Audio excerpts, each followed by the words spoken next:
All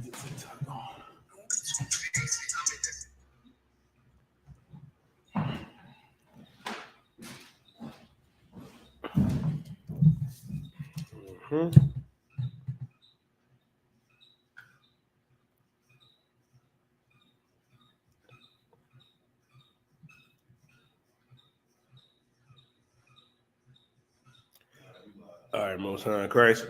All right. Yeah, the mic on. All right, Most High Christ. No, the mic's good. All right, Shalom, Israel. Yahweh Bashim Yahshua, Brakatham, Yahweh Shemar, Thumb Bashim Yahshua. I am priest and officer of 5,000 Yadiah. I'm holding it down to a priest and captain of 13,000. Shapar the Paj, get here. Understand this, man. First of all, I want to say this, man. May our brother, priest and officer Yahweh Aj, rise again, man. You know what I mean? Priest and officer Yahweh Aj, man, is a hardcore brother. You know I mean, he's no longer suffering. He endured to the end. A hardcore soldier, man. Like priest and officer Yahweh Aj, Ashtarak, as you know, was one west till death. And our brother is going to rise again, man. We're going to see that brother again. And he was glorious, man. Went through Hebrew Academy, you know what I mean, at 65 years old. You know what I mean? It wasn't like, you know what I mean, them disobedient bastards that are out there masquerading in purple, the police, you know what I mean? Not them. Not them guys that go to the strip clubs, Ashtawak, you know what I mean? And excuse me, go there with the strip clubs and with the working girls and the bottle girls, you know what I mean? And holding camp outside of them and then holding a pass over there. Yahweh was a hardcore priest and prophet, man, just like these brothers here in the I.S.U.P.K, because this is the home of the truth. The Israelite School of Universal Practical Knowledge. If you are not in the I.S.U.P.K under command of General Yahanna, you are not in the truth. The Lord is not with you, man. But let's get into it. A lot of stuff I want to go into tonight before Cap get here, man. Before Cap take the helm. I know everybody was talking about Kanye West. Kanye West and Kim Kardashian. You got LeBron James, Bronny Jr. going out with the she-devil again to prom. It's like, damn, like how many times we got to teach this young brother this lesson? Interracial marriage, right, is against the Most High. God is not for all races of people coming together. Like, I don't want to hear, oh, but they love each other. That's not love. Love is key. As a matter of fact, let me get that first. Give me 2 John 1:6, and then give me Deuteronomy chapter 7 and verse 3. I'm going to show you something. Love, according to God, is keeping the commandments, and I'm going to show it to you out of the Bible. It's not that little feeling that you have for Susan and Becky and Archibald and whoever. No. Love is keeping God's commandments, and God's commandments are still in effect. They haven't gone anywhere. So I don't want to hear. And which is so evil, too, about it, Ashtawat. Like, and what that does to sisters, to see, you know what I mean, for a brother, you know what I mean, and not, you know what I mean, wanting to be with his woman. You know what I mean? For sisters not wanting to be with their man, that's not natural. Like, it ain't, like, Ashtawat, the shit ain't right. it's not right. You know what I mean? Like, what mama used to say, I know my mother used to say, my aunties and grandmas be like, boy, if she can't use your comb, don't bring her home. Look at old boy. Show, put the new one up there. The new one up there, Ashtawak, and how the she-devil was looking at the brother. Goes to show you, right, what we got to understand. We got to understand one crucial thing, that we are family as Blacks, Latinos, and Native American Indians.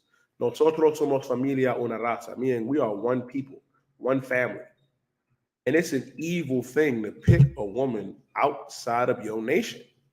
You know what I mean? Like, and it's an evil thing if you're a sister to pick a man that's not in your nation. I was talking to a sister the other day, Ashtawa, and she was talking about how, oh, black men is this, black men need to do that, black men this, my white husband. I'm like, why in the hell are you complaining about brothers and you got a new white savior? You with your white old prince daddy. You know why? Because deep down she knows it ain't right. She knows this is wrong. Look at this right here, Ashtawa. Look at this. God damn. It's a rough one. She looking at Bronny like, yeah, I'm about to get pregnant and take you and your pop for every dollar y'all got. I'm telling you, man. I'm telling you. And it's an evil thing. Like, you may think interracial marriage is cool. It's not. I'm going to show it to you. But first, let me show you what love is according to God. I know what y'all saying. Oh, it's young love. They love each other. What is love according to God? What is love according to God? I'll show it to you. 2 John 1:6. The book of 2 John, chapter 1 and verse 6. And this is love. That we read it again from the top. And this is love. And this is love. This is love according to God. And this is love. What is love? Keep reading. That we walk after his commandments. That we walk after his commandments. That is what love is. Love is walking after the commandments. Love is keeping the law. An interracial marriage is against the law of God. Christ was not for it. You know what I mean? Our God for sure ain't for it. And listen, man, as Blacks, Latinos, and Native American Indians, we can't go for it. And this is love, that we walk after his commandments. What does it mean to walk after his commandments? To do them. Why is the New Testament? Wait a minute, Oscar. Why is the New Testament? Why? Because this is in the book of John, 2 John 1 and 6. Why is this talking about love and walking after the commandments? Because the commandments are still in effect. The law did not go anywhere. And I'm going to show it to you in the law where interracial marriage is absolutely disgusting and wrong, and why we're not supposed to do it. First, give me Deuteronomy. Let me drop this. Give me Deuteronomy chapter 7 and verse 3. If y'all have any questions online, I'll be typing them in. Type your questions in, because Captain Shapar should be in here. I mean, he'll be glad to tackle y'all questions, but I'll tackle them too. Give me Deuteronomy chapter 7 and verse 3. Let me show you what our God told us about interracial marriage. Deuteronomy 7 and 3. The book of Deuteronomy chapter 7 verse 3. Neither shalt thou make marriages with them. Neither shalt thou make marriages with them. Now put yay up there. You know what I mean? Put yay up there now. Also share it for the class to see online. Show them a picture of them to put yay and Kim or yay and his new snow bunny up there. Our God said, neither shalt thou make marriages with them. Our God said we ain't supposed to make marriages with them. Who is the them? The them is these other nations. The them is these heathens, man. We ain't supposed to make marriages with them. You ain't supposed to marry Becky and Susan. Sis, you ain't supposed to marry Archibald and Walt. That's a diabolical devil name too, Walt. You know what I mean? You know, Joe. You ain't supposed to do that. I'm trying to tell you, Ashtawa. I'm trying to tell Israel. Our God told us, neither shalt thou make marriages with them. Keep reading.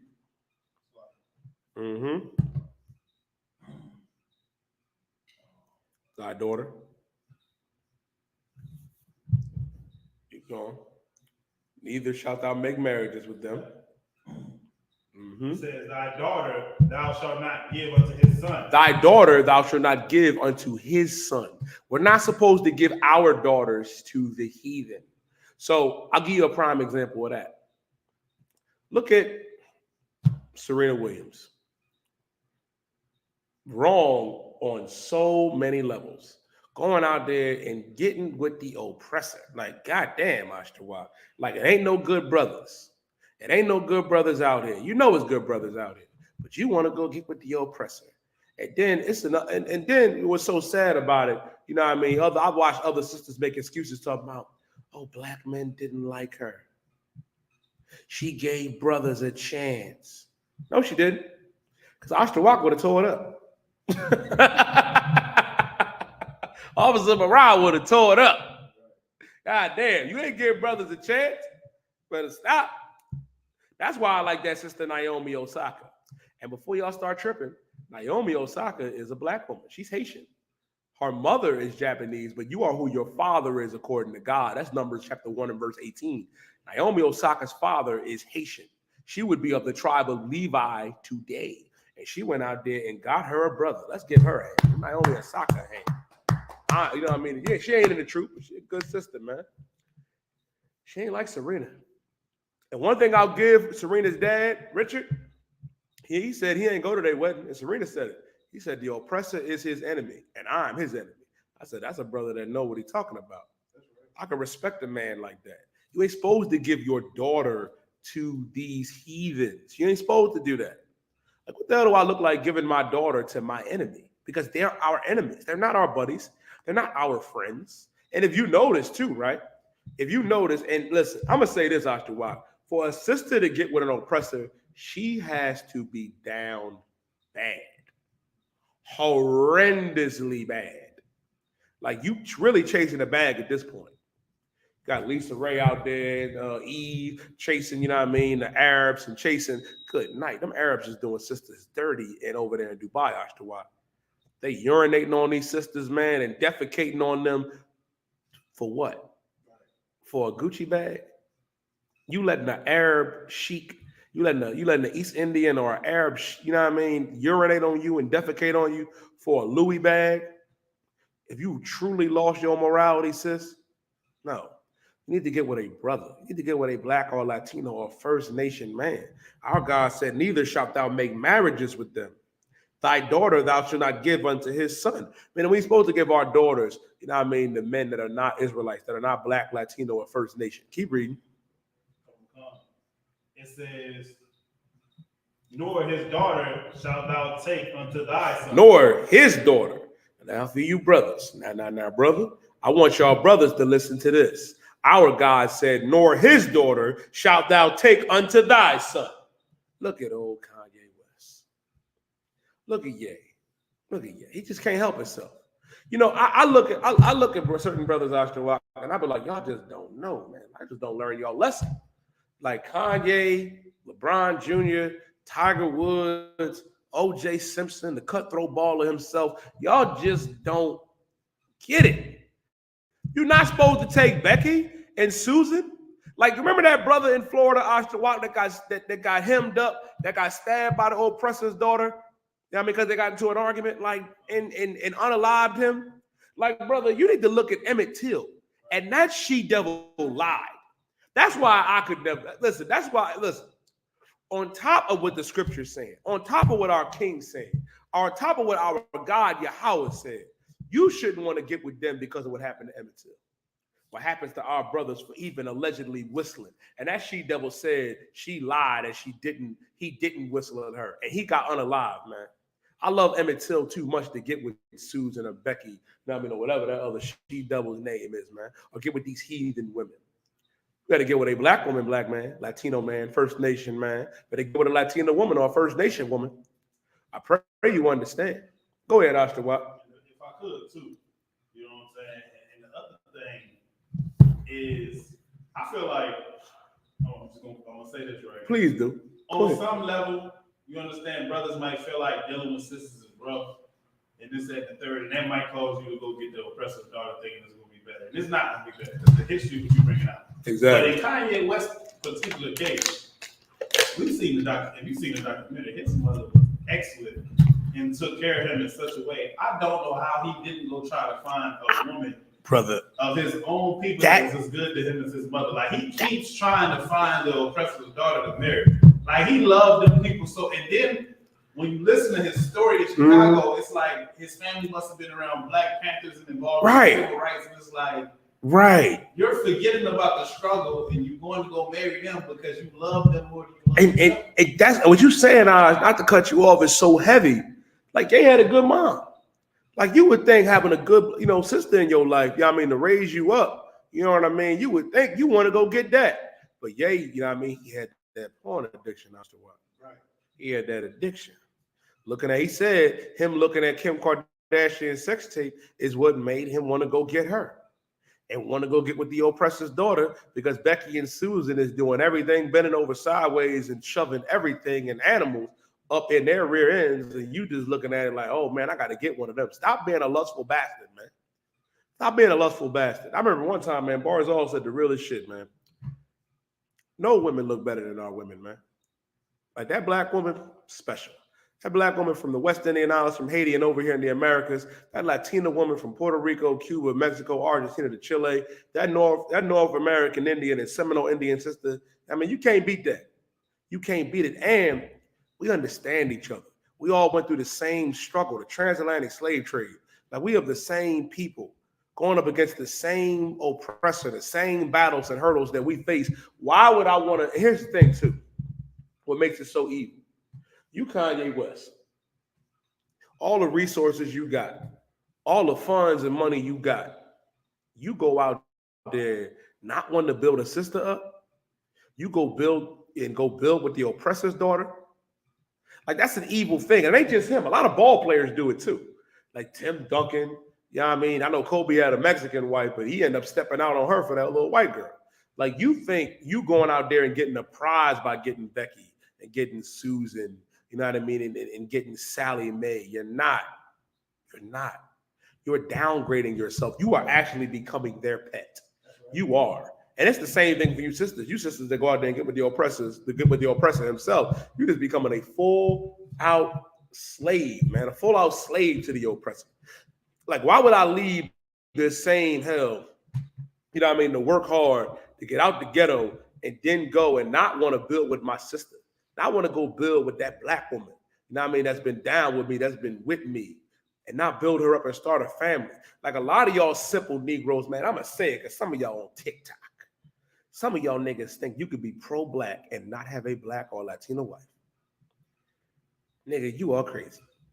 You cannot be pro-black and then you laying down with a dog. Because if you laying down with the oppressor's daughter, you laying down with Lassie.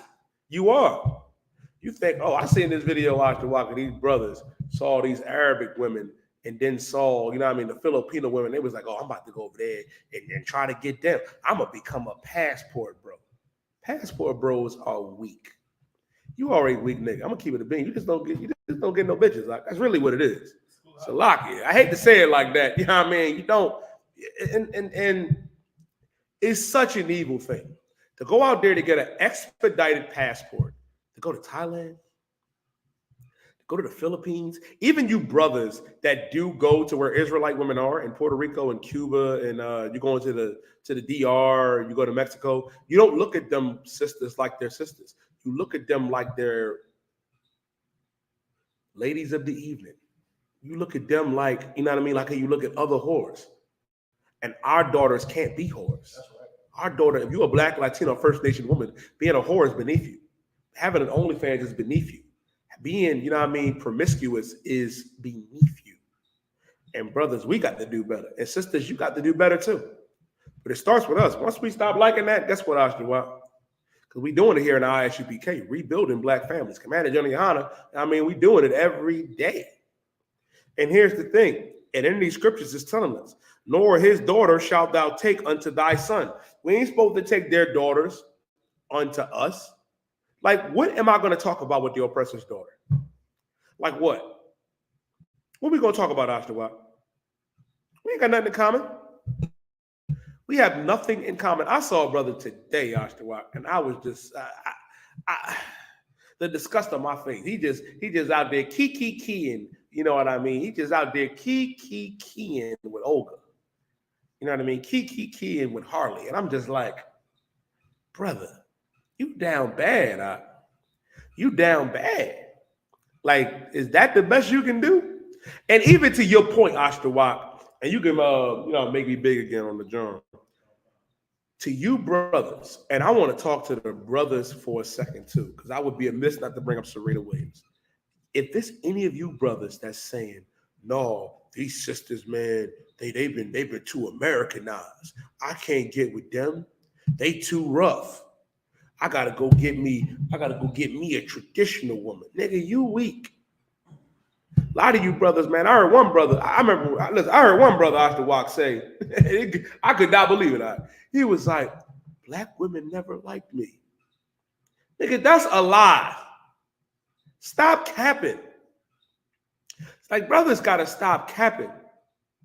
Like when I say stop capping, the issue is not just a simple thing. You are more than likely looking at that whore on Instagram and Twitter, and you want her. You want that OnlyFans sister. There's a lot of good sisters out here. And when I say good, that's just not showing they behind on the internet. That's not following after that status quo. There's enough of them doing that. But you got some good women out here that would want you, that would be with you. You don't want her. You want that slut that you see online. And then when you slide in her DM, you know what I mean? And they don't respond to you because they get a billion DMs a day, an hour about how niggas want to do this, that, and the third. You neglecting that other sister. Like, damn. Like, brother, you got to get out there and talk to these women out there. What you got to do? Wise man told me, man, you got to go out there and talk to 100 sisters. Right. 75 of them might not give you their number. 50 of them will give you their number. 25 will want to go on a date. You want that 15, 10 to 5. That's going to be your wives. Salakia, do that. And if the sisters in your neighborhood don't like you, go to another neighborhood. Go to another city. Go to another state. Y'all don't even want to leave the block. You just doing this shit here. Get my passport, man. I'm going to the DR. You a lustful bastard, man.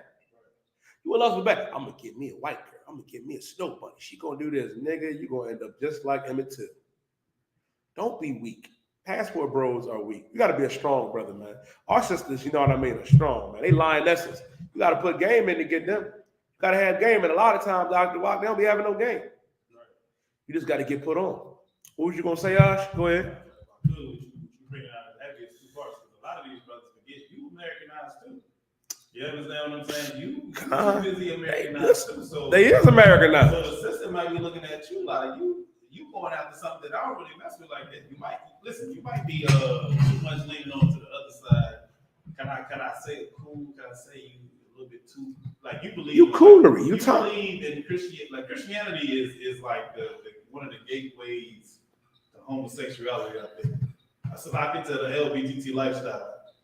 And it's like, maybe you're a little bit too Christian. Maybe you're a little bit too soft. Maybe you need to come in here and learn how to be a rougher brother because we live in America, and America is a tough place, man. Maybe you need to get a little bit more hardcore. Maybe you need a little bit more One West opinion. The women love the One West opinion. Hey, damn sure do. Let's get out of hand. Listen, and the way we get women, they listen to what we tell them. Damn right. You understand what I'm saying? They understand who's in charge. You know what I'm saying? Without Bible scripture, of course, you're gonna have to value a woman sometimes. But just go get a sister with and that's the point. They don't want to battle their women, Ashtawak. You don't want to tell her to shut her damn mouth. Check her. Let me tell you something. This is an Ashtawak quote. She wants you to tell her what to do. Right. She wants that. They want you to tell them what to do.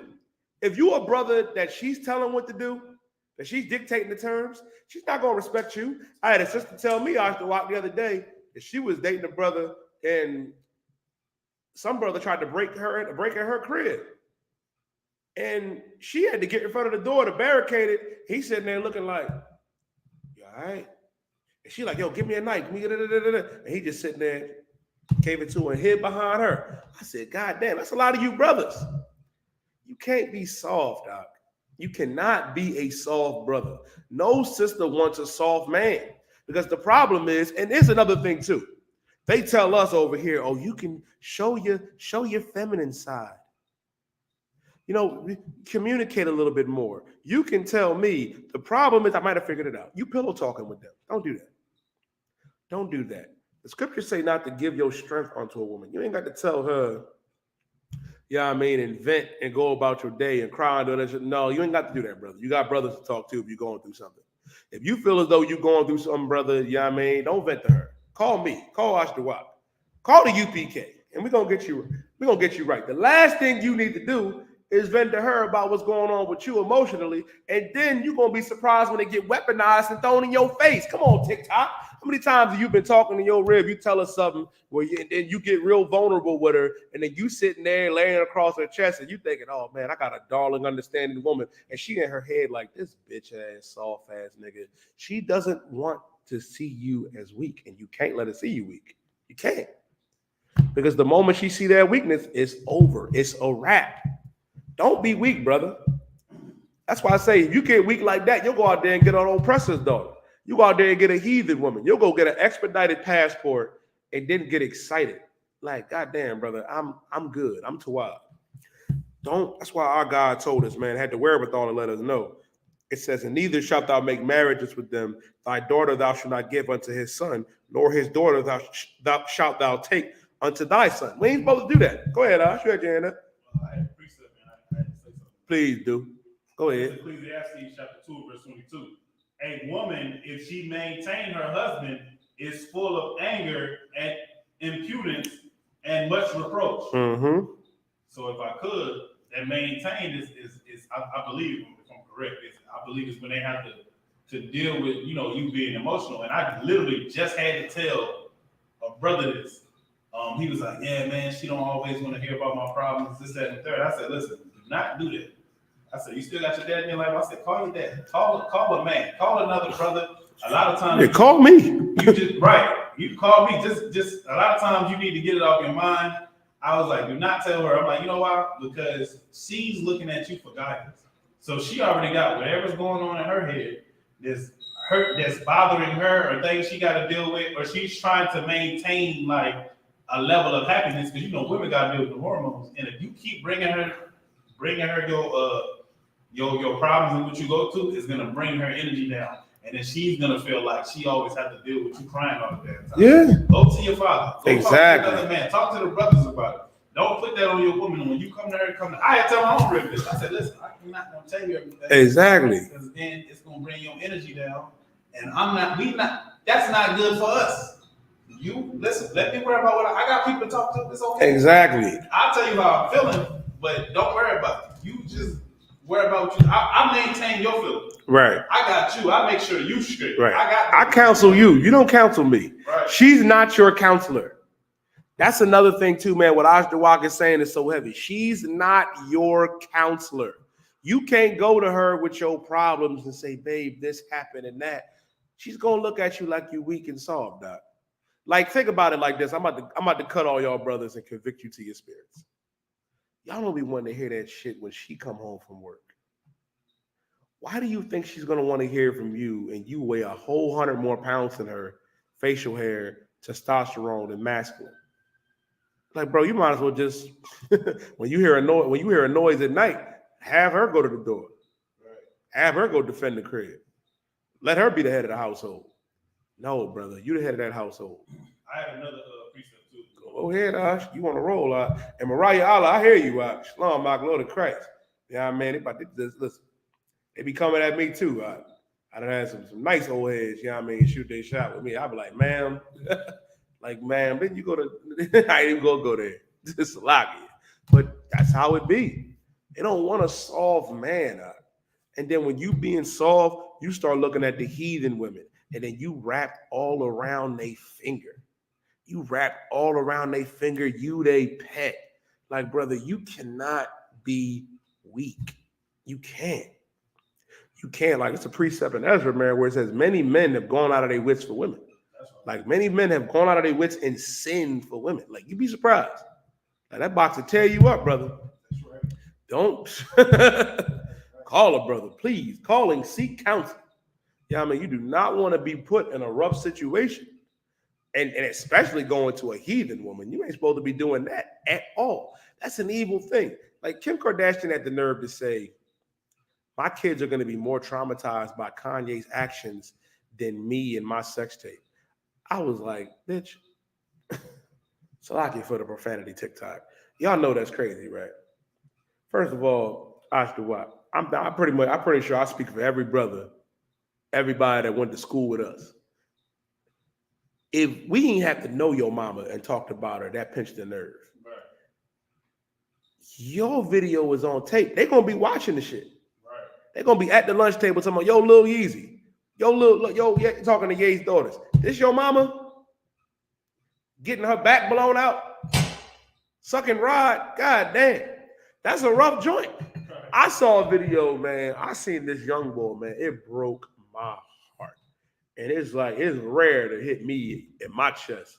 Young boy begged his mom. He's like, Mom, can you please delete your OnlyFans? My friends are making fun of me. And she said, baby, mommy got to make money. They're jealous. Their dads are probably watching me. Like, you disrespectful harlot. That is an evil thing. You're not supposed to be a whore. You're not supposed to. Like, I expect Kim Kardashian to be one because she's not a sister. She's she's our Armenian, whatever. She's a heathen woman, oppressor's daughter. She's a heathen. They can do stuff like that. Black woman, Latina woman, First Nation woman, you bigger than that. And that's going to destroy Kanye's kids, man. That they're going to have to go to school. The only thing that might save them is Kanye's music catalog. That's the only thing. And I don't even think that's going to work. Salakia. God damn. They could pull up the phone to their mama. You know how traumatizing that is? And for her to say, oh, what Kanye's doing is going to be more traumatizing than what I did. I beg to differ. Right. Bullshit. I'm just saying, it's BS. You know damn well that your tape is going to be very, very detrimental to your kids and their lives. Didn't her one son pull it up accidentally? I think somebody sent it to him. And he opened it. And then you run to grab the tablet. Go ahead, Ashton. What? And if I could too, you know what I'm saying? Like you were saying, like we ain't got to know your mama. We do the joking thing as kids, right? Come. It's like some of us, you might have had a daddy that was on drugs. You might have had a daddy that was, you know what I'm saying, that was crazy. You know what I'm saying? Maybe he was scared. Look, maybe he unalived somebody, he in jail for life. And kids would be mean to say something about that, but you was not gonna live down your mother. Bro, you can't live that down. Like that's one thing. That's the one thing you can't live down. And it's on 4K. It's out here for everybody to see. You can't live that down. That's why our God had the wherewithal to tell us we can't live like them, man. You said you had another precept? Go ahead. This is the book of Proverbs, chapter 5, verse 15. Drink waters out of thine own cistern, and running waters out of thy own wells. Ooh, what that mean, Oscar? What? Drink water out of their own cisterns. I believe that means if you're gonna get a sister or get a husband or a sister or whatever, depending on what you is, get it from your own nation. Listen, man, another precept too is that give me every beast to his own kind. Give me that one. Right, every beast to his own kind. You be drop down and finish this one? Kind, you can. Salakia. It says, and rivers and waters, Salakia, verse 17, let them be of thy own and not strangers with thee. Let thy fountain be blessed and rejoice with the wife of thy youth. Let her be as the loving hind and pleasant roe. Let her breast satisfy thee at all times. Mm-hmm. And be thou ravished always with her love. Salakia. And why wilt thou, my son, be ravished with a strange woman and embrace the bosom of a stranger? Listen, you can't. Listen, go ahead, Ash. For the ways of man are before the eyes of the Lord, and he pondereth all his goings. His own iniquities shall take the wicked himself, and he shall be holden with cords of his sins. He shall die without instructions, and in the greatness of his folly he shall go astray. Listen, what you bringing out is so heavy. You got to remain with your own woman. You do. You have to remain with your own. You have to remain with your own man. You got to stay with your own people. Because if you don't, guess what? You're going to be lost out here. You're going to be caught up, you know what I mean, and believing, you know what I mean, that, oh, she really loves me. She's for me. She's not. She's not. And which is so heavy about it, like what I.S.U.P.K was breaking down, you'll get caught up in it and not knowing and not realizing that it's not for you. It's not. That's what happened to Kanye. Him getting with the oppressor's daughter, thinking, "Oh, this is all good." Shalom, sir. That's what you want to right away, sir? Huh? You want to right away, sir? Yeah. What you talking? What you want? Oh, I'm going on the interracial marriage, sir. Kanye West and his oppressor's daughter, and LeBron James' son, taking that white girl to prom again. I was in the. Okay. Come. Yeah. Come. With that being said, I'm gonna pass the class off to priest and captain of 13,000, Shapar Napash. Most high fire. Come on, Hebrew. Holding that thing down like that. You live on TikTok too, yeah? You live on TikTok. So I'm gonna be put off of TikTok tonight. I'm telling you. I'm gonna put off TikTok tonight. You want to shut the live down? Nah, leave it up until they shut it down. There's a lot of people on there. There's a lot of people on there. Most High in Christ. I'm gonna try to keep it cordial a little bit. Captain Shapar Napash of the I.S.U.P.K. Y'all know how we do things, right? Got a few things I want to go into. Few things. First of all, the water Hebrew. Put up the picture of the brother, man. Yahweh, man. I want to say, a lot of people. Did y'all already go into this?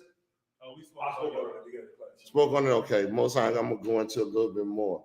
This brother right here, man, older brother. Let me tell you something, man. This brother right here came into the school, humbled himself as an old man. You understand what that means? Took orders from men younger than him. Right. Because he wanted to sincerely change his life. Dealing with ailments, man, I pray. Y'all, there's no, listen, this brother, man, it's just the things that he endured as far as health wise, man. Put the brother, you got the picture of the brother with the big on his page with the what's the name on? You know what I'm talking about? Yeah, no, the one where he on his page. If you go to his Facebook, that one. But that's a good one too. Oh, this is the one. It's another one, huh? Yeah, that's a good one. That's a good one. Here we go, right here, man. That's the one I was talking about. But this is a good one too. But with the hoary head of beard and all that. This brother, man, I'm gonna say the brother passed away earlier today, right? And we want to just give the brother a shout out because he stood so firmly, did not lay down his sword. He kept in the ranks. You know what I'm saying? Coming to camp, even though he was, he had physical ailments and all that. That's a true brother that needs to be honored, man. That brother right there, man, definitely needs honor. You understand? One thing he does is show an older person in some years, you can do this too, man. This ain't too hard for you. You can come up out of that lifestyle too. Although everybody thinking that you stuck in the slave mentality and going about your life. Let me get the scripture where it says, oh man. Give me the scripture where it said when he comes into the truth, the angels rejoice. Give me that too. Give me the one where he says, dang, I can't think of the words I'm looking for. When it goes when a righteous man dies or righteous man perish. I'm paraphrasing a little bit. Give me that too. We're gonna go into a few top things today. I'm gonna go into first. I wanted to bring out this brother right here, GEN.YAHANNA, man. In Philadelphia, his passing, man. I wanted to get that brother a good honorable, honor and let everybody know in Israel, what's going on. It's a lot of things going on, man. A lot of evil coming up against the truth. A lot of people outside the truth trying to sabotage because they see what the glorious thing you're doing before the Lord. Right. You know what I'm saying? You got it? Luke chapter 15 and verse 10. Go ahead. Likewise, I say unto you, there is joy in the presence of the angels of God over one sinner that repenteth. You see what the Lord said? This brother came out of that world and came into the truth, man. And it was glorious in the sight of the Lord, in the eyes of the Lord. For one, it showed that a brother with age can make that change if he wanted to. You are not without hope, or our king did not die in vain. You understand? It can be done, man. That's it on that. So that I'm gonna go ahead and because I got a few things I want to touch on real quick. But anybody, you want to say anything on that, or you good? You told me to quote the scripture. Yeah, I was telling you to hold. You got it? I think it's Luke 15 and 10. Go ahead, read. Let me hear what you got. Okay, what's the other one? Where he was talking about when a righteous man dies, people.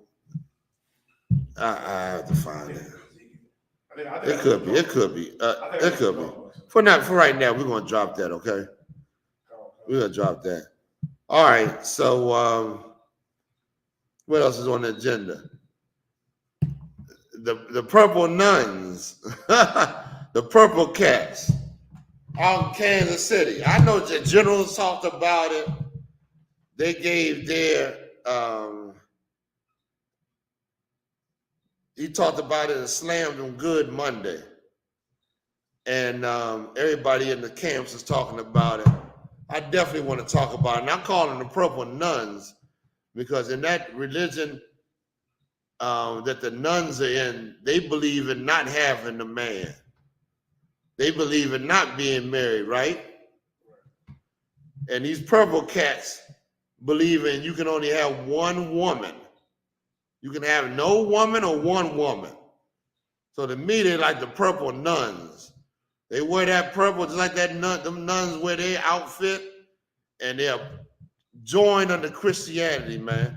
Here's what I don't understand about these gay, this gay organization. Oh, I'm sorry, I can't do it. I'm sorry, Alternative lifestyle. this alternative lifestyle organ. Go ahead. If I could, sir. Please interrupt me. Everything that I've seen from them and everything that I've watched, I think it's appropriate to call them Christians. And I believe that this Israelite is set up to be the police and to be an obstacle for all Israelites. Did y'all see how they had the brothers on when they on the ground? They got arrested. That was an arrest. I was gonna say. It's the same thing that they did to that brother when they killed that. Remember that brother that the police came and ran up on, and they was all on top of him. What's his name? Not George Floyd, but that's a good one too. But this brother recently, the one recently, that the fraternity. Who? Is that his name? Is that who it is? You talking about the brother? You talking about the police did it? Yeah, with the brothers. Oh, Memphis. You talking about Memphis? Yeah, I think so. Memphis. Yeah, when they all came down on that brother, and it was like they had him on the ground and all that. That's the same spirit that these brothers. This shows you they believe. If you look at it, it's the same spirit, man. Same spirit coming out of it. And what General brought out heavy Monday was the fact that when General brought out when the brother was when one of their captains or bishops or whatever they call them was saying something to Nate. And I call him Nate. That's his old name. Nathaniel 7 out of the GMS, Great Millstone. Yeah, I know he come out of Great Millstone though. I call him from back in the day. He came out of GMS. Y'all didn't know that? Yeah, he come out of GMS. That's what GMS. We used to make videos about him. Nathaniel 7. You know what I'm saying? But that's I call him Nate. That's what the hell that he called himself general. Can you believe that? He wants to be a general now. He gonna give himself a position of general. He ain't gonna earn it. God damn. Go ahead. Sir, would you say it is so heavy? You know what I mean? I watched all the so-called men under him, and they kept calling him celebrity idol father. They kept celebrity idol father. They said you're the general of Christ's army. It felt like the men under him gave him a rank raise. That's crazy, man. That's insane. Let me tell you something. Go ahead. Okay. Let me tell you something, man. That's so wicked and evil, man. That organization has got to be destroyed, man. We can't let that spirit live amongst us. That spirit of pride. That spirit of I'm gonna give myself a position. That spirit of I want everybody to look up to me while he's getting paid by the white man. While he's sucking up while he having you look at him as if he's something special. That Negro is outside of the truth and has nothing to do with Christ. Nothing at all. And let me tell you something else, man. These Israelite groups, which shows you so heavy that they don't understand the truth. I watched one group say Listen, why are we fighting? Why are we going against one another? We should we should come together and join hands or whatever. I'm sitting back and I'm like, how are we going to join hands with an organization that does not believe sex is marriage? With an organization that does not believe in what the scriptures teach? With an organization that is homosexual? Can I say that? I can't say that? Alternative lifestyle. How in the world are we going to come together with that? When we are truly changed men and women in this school, man, and we don't believe in that garbage they believe. Yes, we're done. All right, Hebrew. You understand? So my whole thing is this. Let us come together and denounce all the religions of this empire, including fake Israelite groups.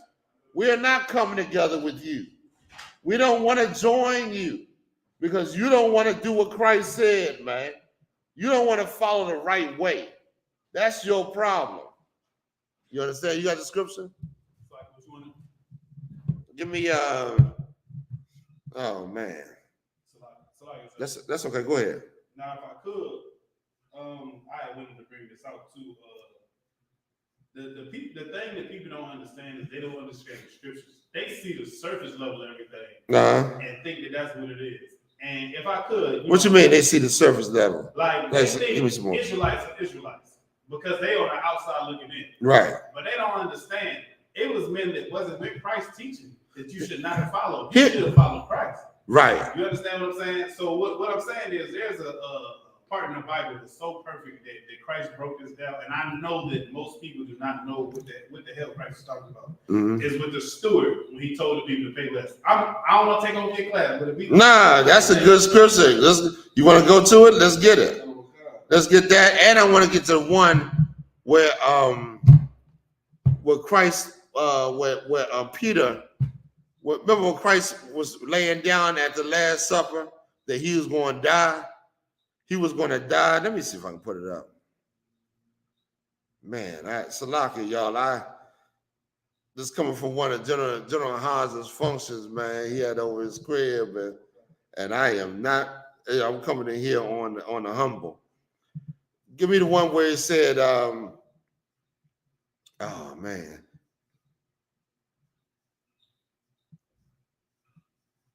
Give me 1 second, y'all.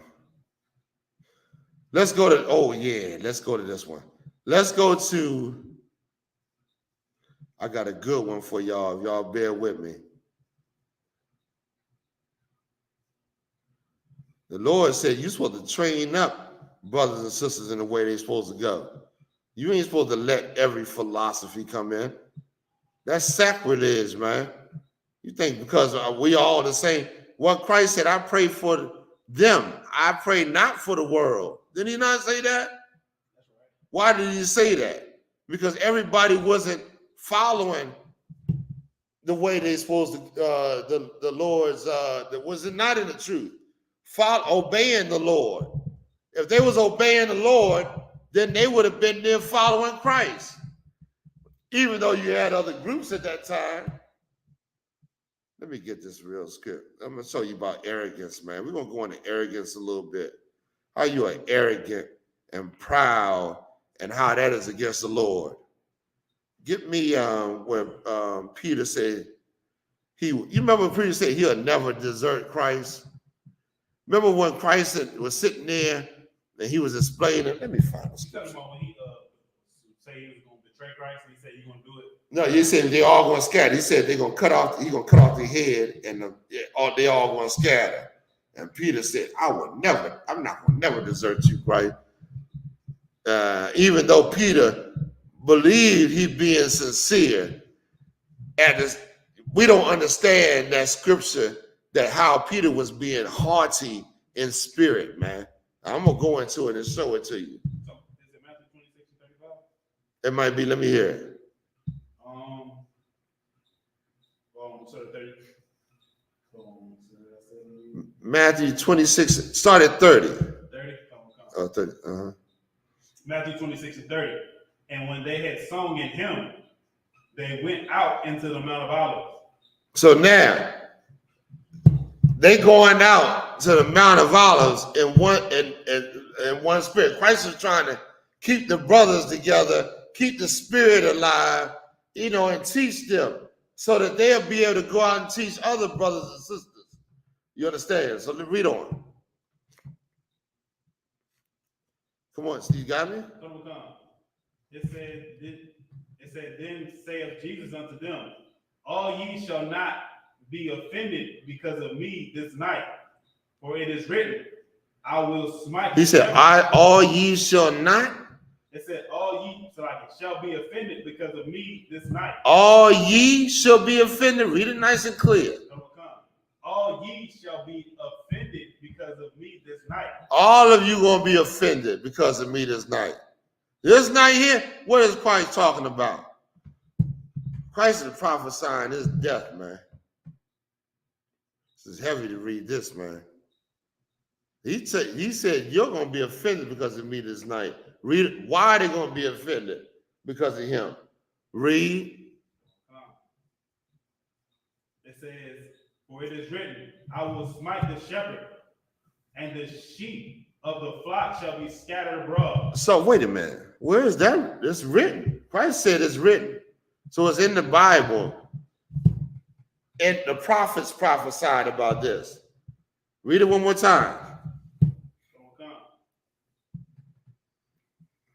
Come on. Says, for it is written, I will smite the shepherd, and the sheep of the flock shall be scattered abroad. That's where it's written. Where's it written at? In the Bible. In the Bible. In the book of Zechariah. Zechariah prophesied that. I think that's the exact quote what Zechariah said. What is Christ talking about? What is he saying right there? What does he mean? Smite the shepherd and the sheep on the. They understood what he was saying. Break it down to me. Anybody want to break that down to me? What? Is this saying like because Christ is about to be unalive by the Romans? That the rest of the unalive, yeah, you got to. I got to get used to the words. Right. Go ahead. That the rest of his followers is going to scatter. Yeah. That they're going to all run away. When that happens, you're going to take flight. You're going to abandon ship. That's heavy, man. Christ is telling them this. Christ is prophesying this. And this is so heavy how you know that the Bible is true. Because 500 plus years ago, Zechariah prophesied the same thing. Way before Christ. And Christ understood, our King Yahweh understood that he was going to die. He's walking up to his death. Imagine you know when you're going to die. We all going to die. We all mortal. We all going to have to die one day. Every last one of us. What the hell do I got to be? Why am I proud? Proud about what? Huh? I can't change my fate. The brother Yahweh passed today. May the Lord raise that brother up in power. That brother passed today. We read, this is heavy, because we're reading about the king, and he knew he was about to go die. And he's telling them what's going to happen when that happens. Read on. It says, but after I am risen again, I will go before you into Galilee. Hold on, wait a minute. Peter, hold on, wait a minute. Give me the scripture where he said that he's not going to deny. Peter said, no, I won't deny you. Read on. Read on. I think it's a little further down. It's a little further down. It says, Peter answered and said unto him, though all men shall be offended because of thee, yet will I never be offended. Well, what's going on right here? Yahweh shall prophesy. Said, listen, and Zechariah before that when they kill Christ, that the prophets going to scatter. What is Peter saying? I'm not. Everybody else going to be offended and I'm not. What is that? Read on. Give me a little bit more. So it means that he's basically saying that he's not going to deny Christ, even though Christ trying to tell him that that's what's going to happen. Christ is telling him this is what's going to happen. And he's saying no. Even though everybody else is going to do it, I'm not going to do it. That's called what? Being what? Proud. You damn right it is. You got the king right here. You got the king prophesying. He's telling them what's going to happen. And Peter like, nah, I'm going to stand with you to the end. Ain't that what he's saying? That's pride. And listen what the king says about him. Read on.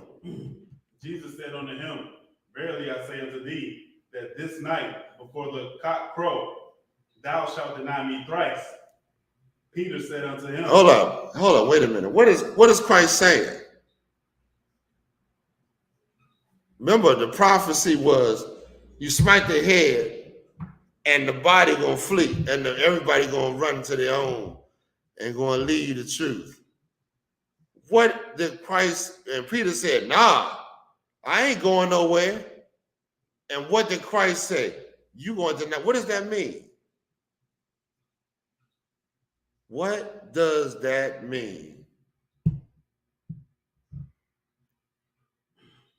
See that? Right there in the scriptures, right there. What does it mean? That you going to deny me thrice? He's telling them, basically, I think before the roosters crow in the morning, that you are going to deny him because it was not. But I'm trying to, okay, that's true. We understand he's telling them that. But remember the prophecy that's when they smite their head, everybody gonna scatter, right? But he's telling Peter this one thing. Peter said, nah, I ain't going to, I'm going to always be, I'm going to always say, be down with you. I'm going with you. And Yahweh shall turn to Peter and say, listen, you want to deny me 3 times. What does that mean?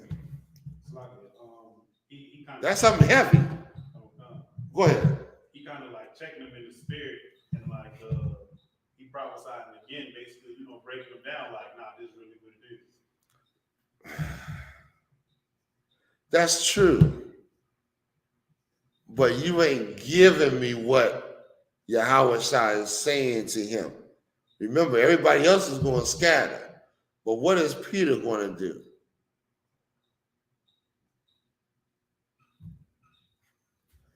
Huh? It's worse than what they doing scattering. Oh, deny him. Going to deny him 3 times. Right. Meaning that is worse. It's one thing to run and flee for your life. But Peter is going to deny Christ. That's worse. You understand that? To say, I don't know this cat. If I'm running, I ain't got to say, I don't know this cat. I'm just fleeing because I'm frightened or whatever. That is worse. Feel that. You see what I'm saying? And then go ahead, read on. It says, verse 35. No, go to Luke. Luke. Let's go to Luke 22. Let's go to Luke 22 where he actually, let's see what happened. Let's see what happened with Peter. This is a very important thing, man. What we're bringing out. Your arrogance can destroy your life. Your arrogance can cause bitterness in your life.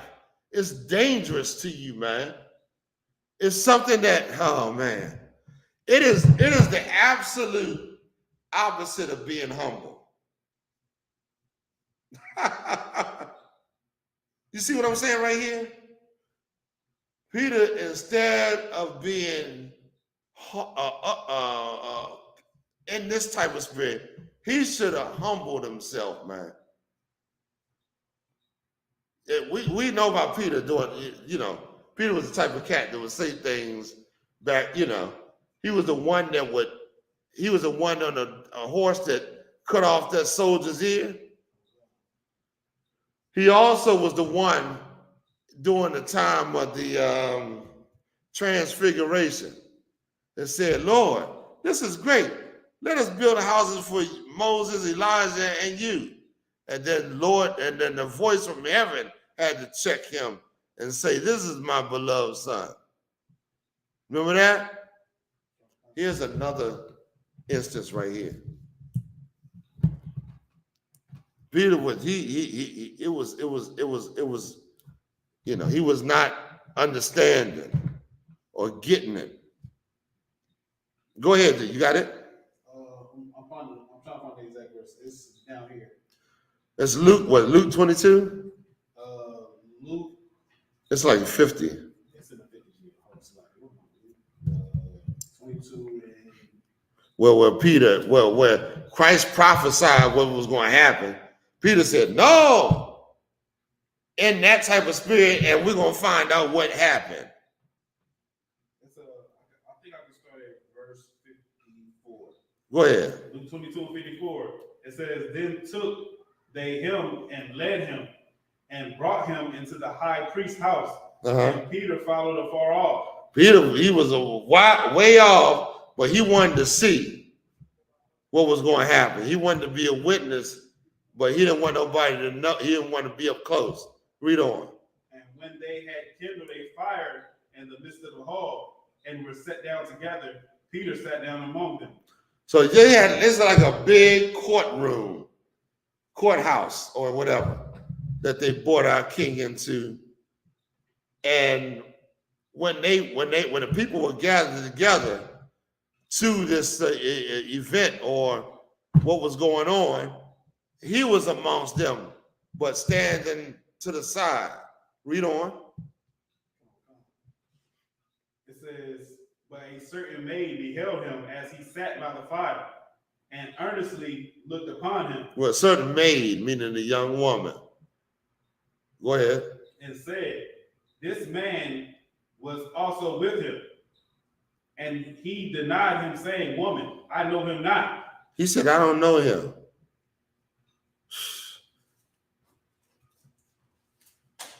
This is a man that said that I will stand with you to the end. Rode with Christ, had teachings, speakings. But when it came down to it, he said, I don't know him. Read on. And after a little while, another saw him and said, thou art also of them.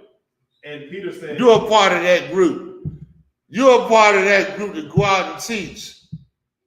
You was rolling with him. I saw you teaching on the corners with him. And said, what? It says, thou art so of them. And Peter said, man, I am not. He said, man, what are you talking about? I ain't with them. I don't know them. Read on. And about the space of 1 hour after, another confidently affirmed, saying, of a truth, this fellow also was with him. He said, I bet you of my life of a truth that this is one of the cats that was with him. And what was Peter's response? For he is a Galilean. And Peter said, man. For he comes from Galilee. That's important. And what did Peter say? And Peter said, man, I know not what thou sayest. And Peter said, man, I don't know what you're talking about. I don't have no affiliation with them. I don't know them, or whatever. This is very important, man. This is very, very important. Read on, let's hear what happened. And immediately while he yet spake, the cock crew. They say Yahweh looked at him. Go ahead, read on. And the Lord turned and looked upon Peter. And the Lord turned and looked upon him to let him know that, you know what? Who was right and wrong here? Peter was wrong. Yahweh was right. Yahweh told him what was going to happen. Peter was trying to fight against the things that the Lord said. And here's the thing that you got to understand as well. The Lord submitted himself to what was he understood that the things that was told came from the Father, and he submitted his will to the Father. You understand? I don't know if I'm explaining it right so you understand it. Yahweh submitted. Well, when Christ told Peter what the Father said would happen, Peter came up against it. It's arrogance.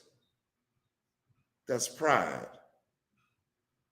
That's what you're going to do this weekend with your goddamn celebrations, man. With your Memorial Day, you're going to go in here in the pride of your own understanding, pride of the things against the Lord, to go and uphold a wicked, evil holiday that comes from your slave master. Give me the one where it said, where's the Memorial Day? I got a good one on this. I think I didn't send it to you, though. Oh, man. Memorial Day is an evil day. Oh, man. What did I do with that thing? Oh, man. It might be in my email. It's evil and wicked, and blacks and Hispanics. You learn Memorial Day through slavery like you learn to eat pork through slavery. Like you learn to do all the other things that you do through the Christian church that funnels down captivity, slavery to you. We don't have no Memorial Day that the Lord sanctified that we're supposed to be celebrating. We don't do the things of the other nations, man. That's not our spirit. You trying to give me the spirit that does not belong in our nation? We should not take up these things, man. Well, you take up the things to your death. You take up the things, the Lord said, he going to disannul, where that scripture was said, he going to disannul you with your, of death. With your, I forgot what it said. Look up disannul or something like that. Oh, man. You're going to break your chain. Go ahead. No, I'm going to look at what you asked. All right. And give me the scriptures on the fake holidays before we go into these purple hope. Is it in Isaiah? Huh? Is it in Isaiah? Yeah, what was that? 14 and 27. Let me hear it. It's probably before that, though. It said, for the Lord of hosts hath proposed, and who shall disannul it? His hand is stretched out, and who shall turn it back? I don't know if that's that one. It's not this one. Okay. It's the one where you said, I'm going to break you, or I'm going to, from death. Ah, man. Is the flying serpent in it? I got to hear it. It say, rejoice not thou, whole Palestina, because the rod of him that smote thee is broken. It's not this. It's not this. It's not that one. But oh man, just give me 1 second, real quick. Let me see if I can find it.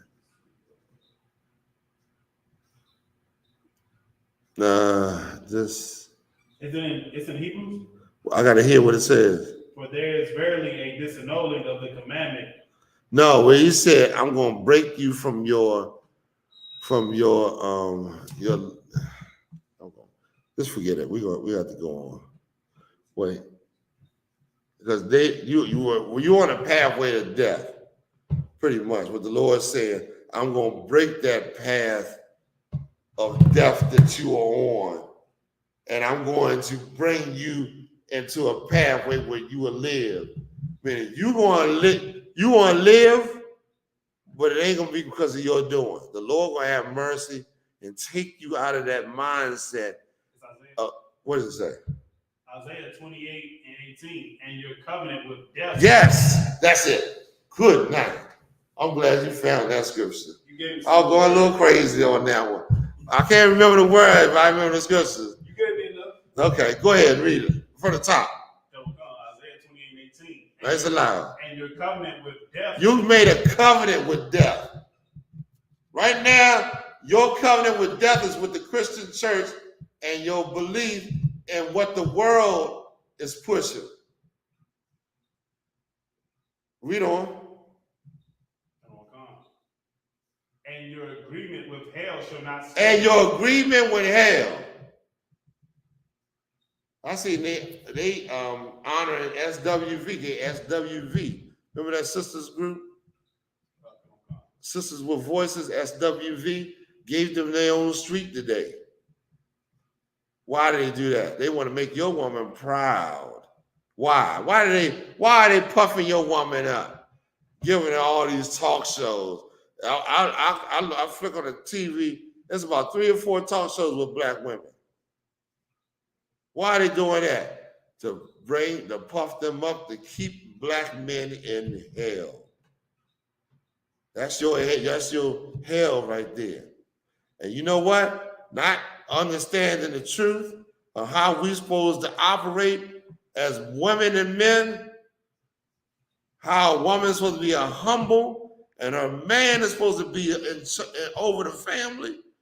You done made agreement with hell. This is hell we at.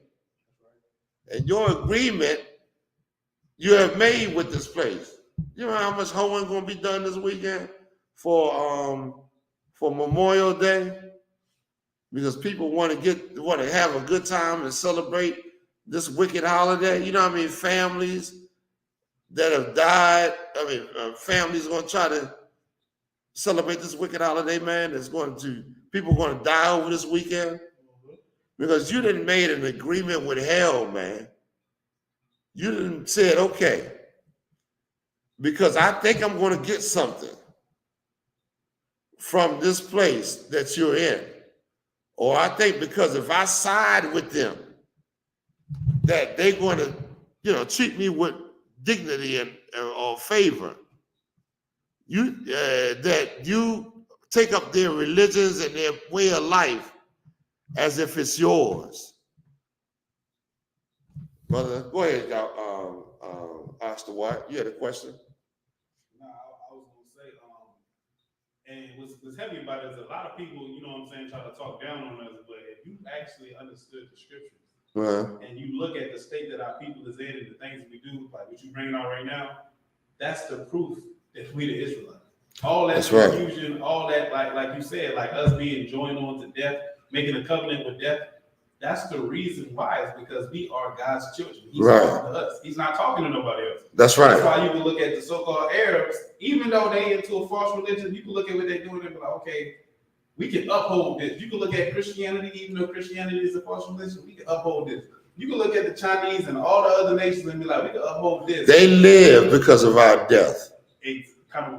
Exactly what I'm trying to say.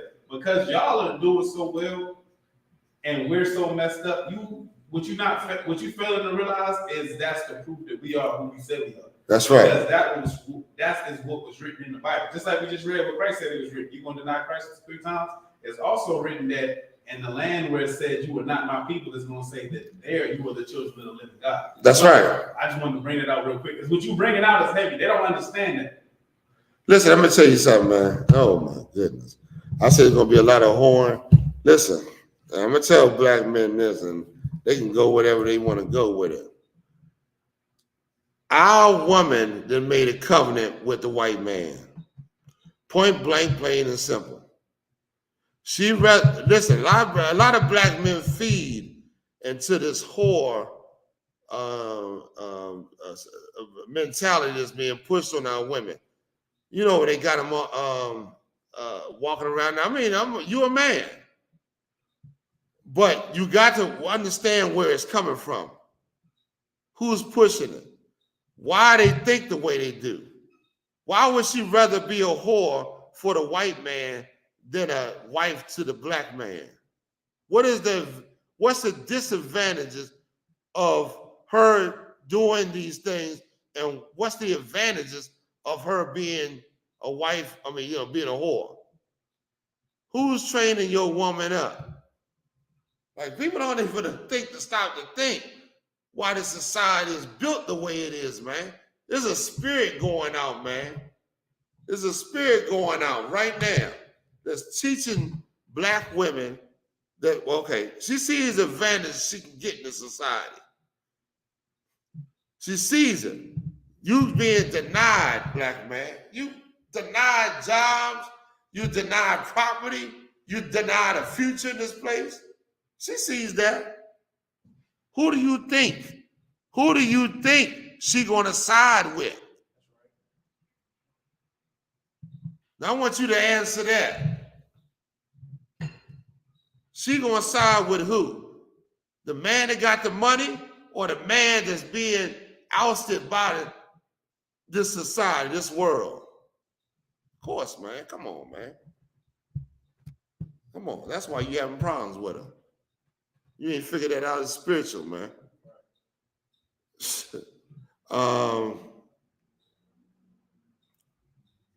Go ahead, read on. What we got? It says, and your agreement with hell shall not stand. Your woman think you are weak. She look at you an example of weakness. You don't even stand up, man. You celebrate Memorial Day like a guy, like that old Purple group celebrate not having but one wife, while they all molesting and kids and having sex out of both draw legs. They ain't gonna tell you about that, but they're gonna present you with the having one wife. The hell is wrong with our people, man? All societies do that, but the white man. They should tell you, man, this man is pushing this. I'm gonna tell you something.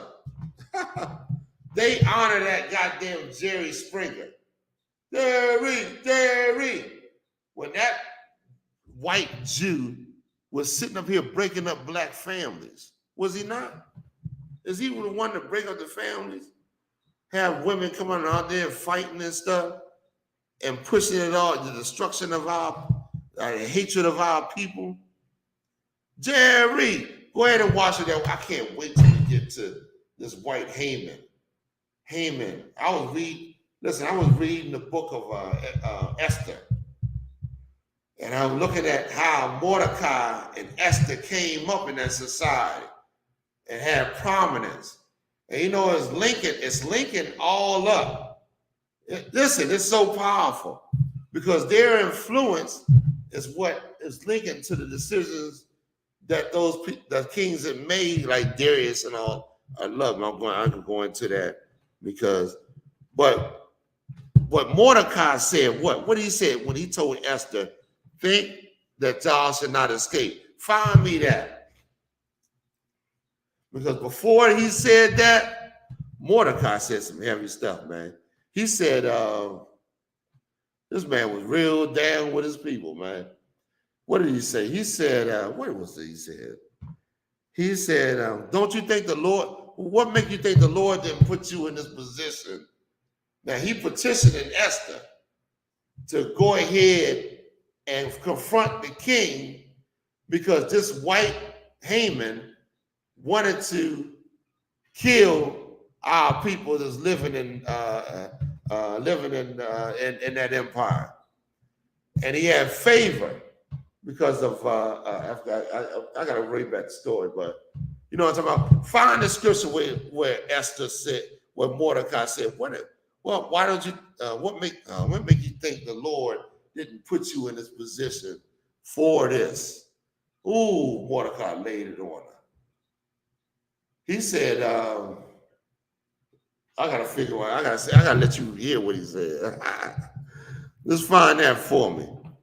So as we going on, man, these holidays, this evil, wicked, satanic Memorial Day comes from the Greeks and the Romans. Let me see. Go ahead, you got it? I hope you got that. So if y'all got any questions, make sure y'all come on with them. Bring them on in. And let's deal with it. Did you find it or no? What Mordecai says, is it 4:14? what does it say? It says, and I'm gonna start 13. Then Mordecai commanded to answer Esther, think not with thyself that thou shalt escape in the king's house. Yeah, go up above that. You got a good one above, what is it go? Well, the part you asked for, I think, is below this. Okay, read on. It said, think not with thyself. No, you got to go above it because I want to get the whole gist of it. Y'all got to hear this. Mordecai is petitioning on the behalf of our people because this wicked white man went before the king and said, there's a people that's in the empire. Go ahead. Oppressor. Right there. Oppressor petitioned the king to destroy the Jews. Go ahead, you got it? Give me two of them. Can I say something real quick? I'm Go ahead. gonna start now. And what you're bringing out about them teaching that you can have more than one wife, and that being only the Greeks and the Romans did that, only the oppressors did that, is heavy because they only had one wife, but they laid down with everything else. That devil goes, I mean, that oppressor goes all over the earth, laying with everybody.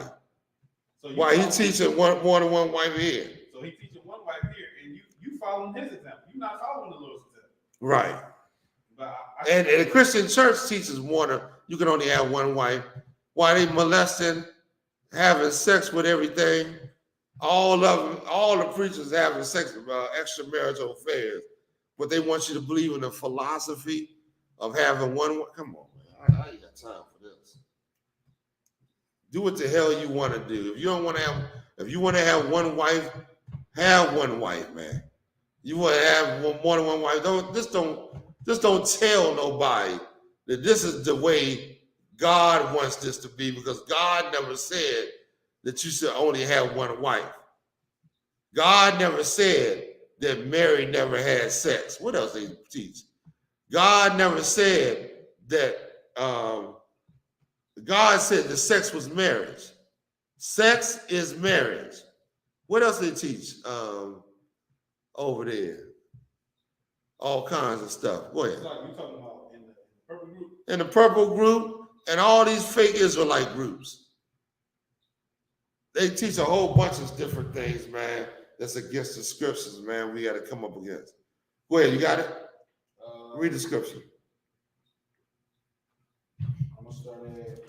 There's a couple verses above it. I'm going to start at Esther 4:3. And in every province, whithersoever the king's commandment and his decree came, there was a great mourning among the Jews. That time was heavy amongst our people. Why? Because they was looking to kill us. They was looking to kill us. And I'll put it to you like that. That wicked Haman, he understood he was trying to get revenge for Saul coming to kill his people. Yeah. That Haman said something, kill young, just like Saul. I got to find it. Right now, I can't go into it. But there's a scripture he said that matches up to exactly what Saul said, what the Lord told Saul to do. So he's coming back saying, listen, let's kill the Jews. This is Haman, an Edomite, what's the Jews? What's the pedigree? He's an Edomite from what? From damn, I can't think of it right now. He's a so-called Can I say fake Jew? Amalek. Amalek, that's what I'm talking about. Amalek, good night. Stay with me if you could. He's from Amalek. He's a Amalekite. Same as Jerry Springer. Trying to destroy black people. Y'all worship these people, man. Go ahead. Give me some more. Go ahead. Fasting and weeping and wailing, and many lay in sackcloth and ashes. So Esther's maids and her chamberlains came and told her. So she didn't even know what was going on. She's up in the castle somewhere, away from main society. She don't understand the weeping and the wailing and the tears and the agony we going through, living day to day with this decree that's come out with the king, knowing that we about to go get slaughtered, mass slaughter is about to happen to us. She don't understand that. And that should tell you something, man. These people don't understand how you live. They had to go and tell the Esther. Didn't they say the chambermaids came and told? What did it do? Read it. What you just read. It says, so Esther's maids and her chamberlains came and told her. Then was the queen exceedingly grieved. See, they told her what was going on. She didn't understand it. Living in a castle, living in with the king, living amongst the women, his wives or whatever. And they came and told her, and she said, what? Oh my gosh. Go ahead, read on. This is a heavy story, man. This is a true woman right here, man. This is a true woman that loves her people, man. I mean, this spirit got to live in this earth, man. It only lives in the I.S.U.P.K. For that fool, for that idiot to come up against the sister in this school, man, what's her name? Was it Miriam? I think it was Miriam. I'm not sure. For that goddamn dumbass idiot. Oh, sorry, I can't say that. I can't say that. But for that idiot to see the righteousness in his sister and come up against that, that is a wicked thing that should be cast out from amongst us, man. We got to make sure our women understand, encourage them, especially when they come out of the world. You got to. How do you expect women to come out of the world and you got evil and you saying evil about the righteousness that a woman is speaking? You ain't you supposed to be the one that's leading her out of the world. Go ahead, read on. Come here, give me some more. It said, then was the queen exceedingly grieved, and she sent raiment to clothe Mordecai. So hold up, Mordecai, what's happening with Mordecai?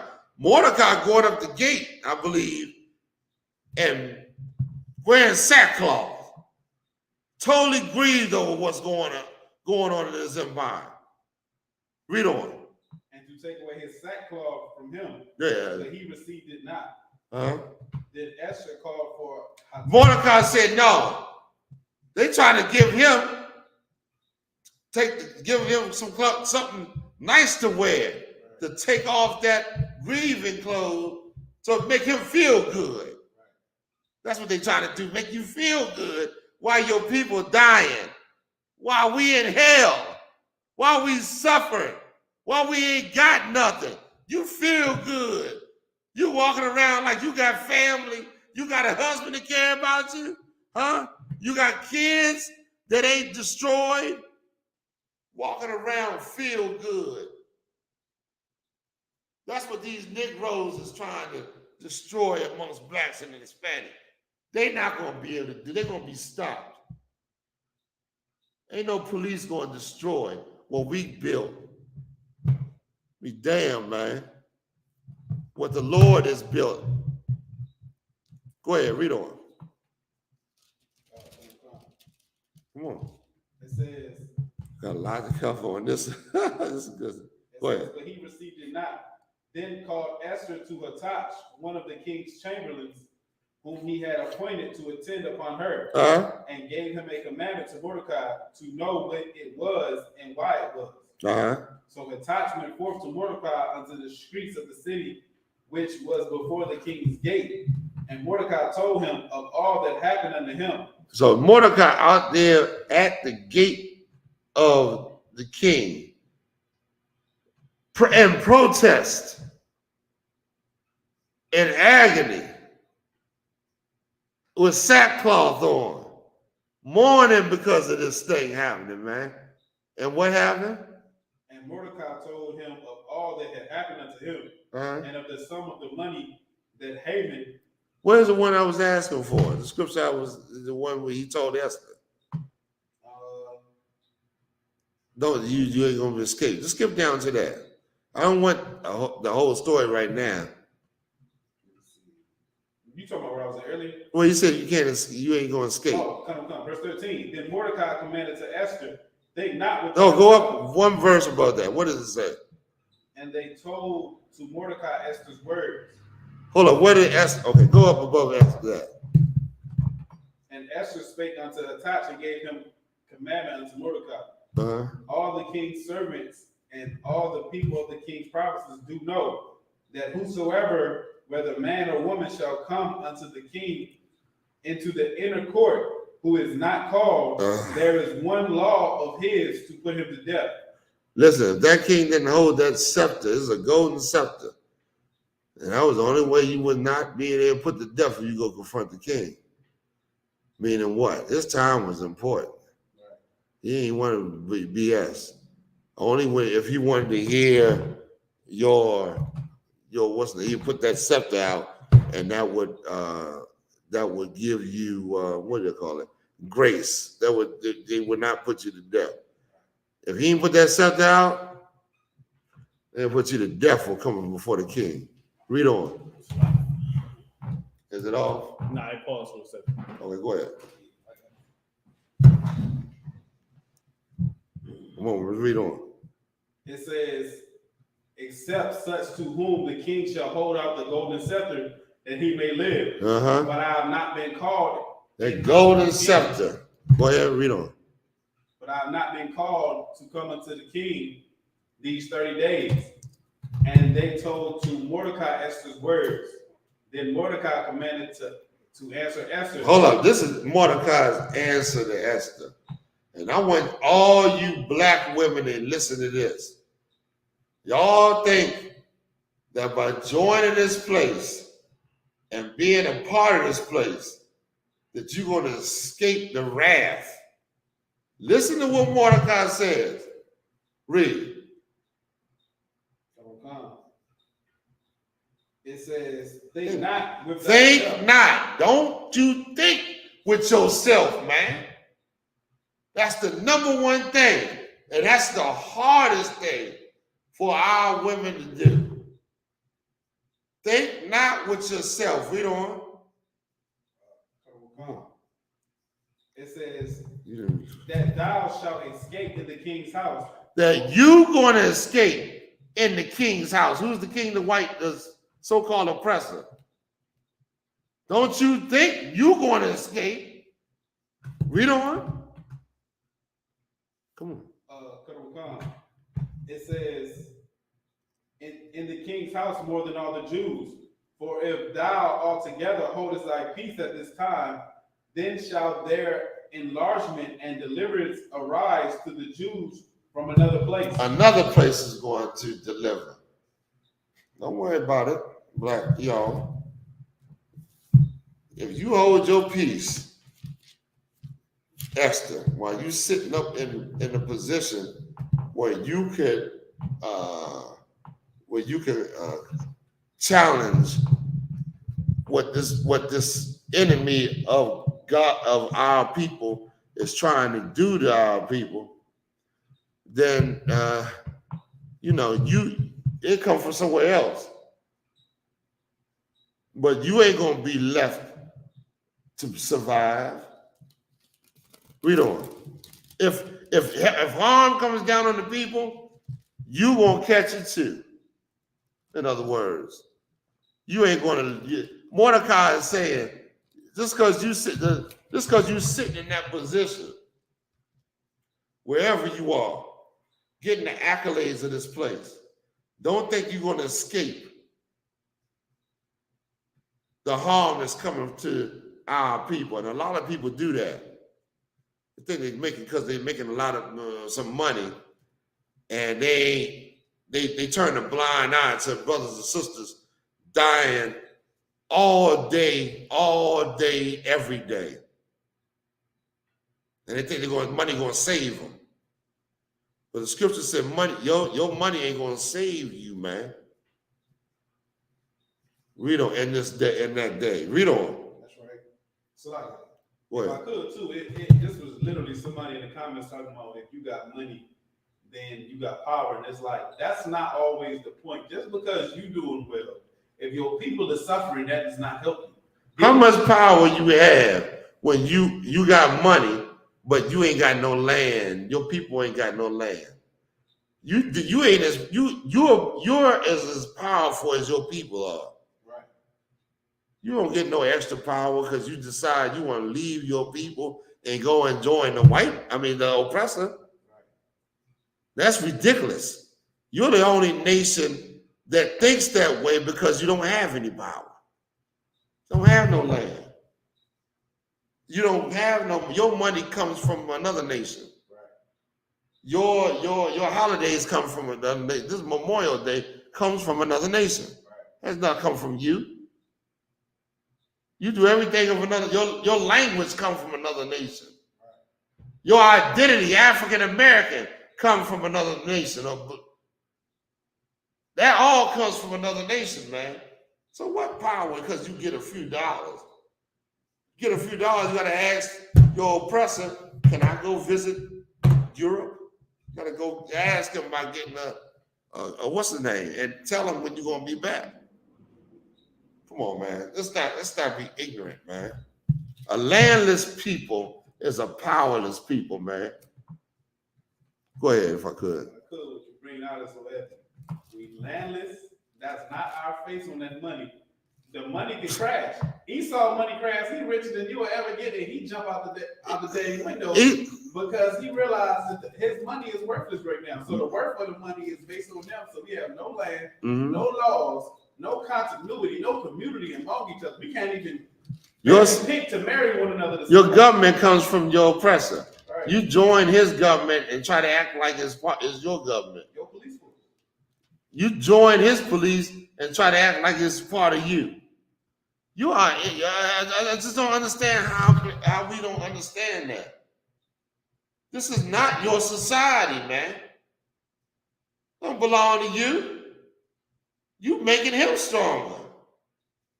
Joining this government, black people vote. I seen one girl said, count every vote. What makes you think you gonna count your black vote? Count every vote. I almost laughed my ass out the goddamn the building, man. She had a sermon that said, count every vote. Black woman. The hell make you think they gonna count your black vote? They up here abuse. I'm gonna go ahead. Let's go ahead, Pastor White. Read on. It says, but thou and thy father's house shall be destroyed. But thou and what? Thy father's house shall Thy father's house. See what you don't understand? You represent your father. You blacks and Hispanics and Native Americans, even though you don't think nothing of your family, you go out and living for yourself and making you are a representation of your father's house. Will your father's house fail or will it be built? Do you even understand how you supposed to go about building your father's house, man? Establishing that. David understood it. David understood it. How do you understand? By believing in the laws of his father, man. By being righteous. Remember his father said he out there tending the sheep when Samuel came looking for him. He was doing trying to rewrite to his father. Go ahead, read on. Will you establish your father's house this weekend while you out there prostituting yourself on a holiday that the Lord did not command you to celebrate? Will you not celebrate it in remembrance of your father in his house, man? Or will you whore yourself out spiritually and physically a lot? Right. You know what I'm saying? Read on. He said, you and your father's house will be destroyed. Read that top verse again. Read it from the top again. It said, for if thou altogether hold thy peace. If you all together shut your mouth in the time that blacks and Hispanics are dying, here you as quiet as you can be. Ain't got nothing to say. Read on. It says, then shall their enlargement and deliverance arise to the Jews from another place. Keep going.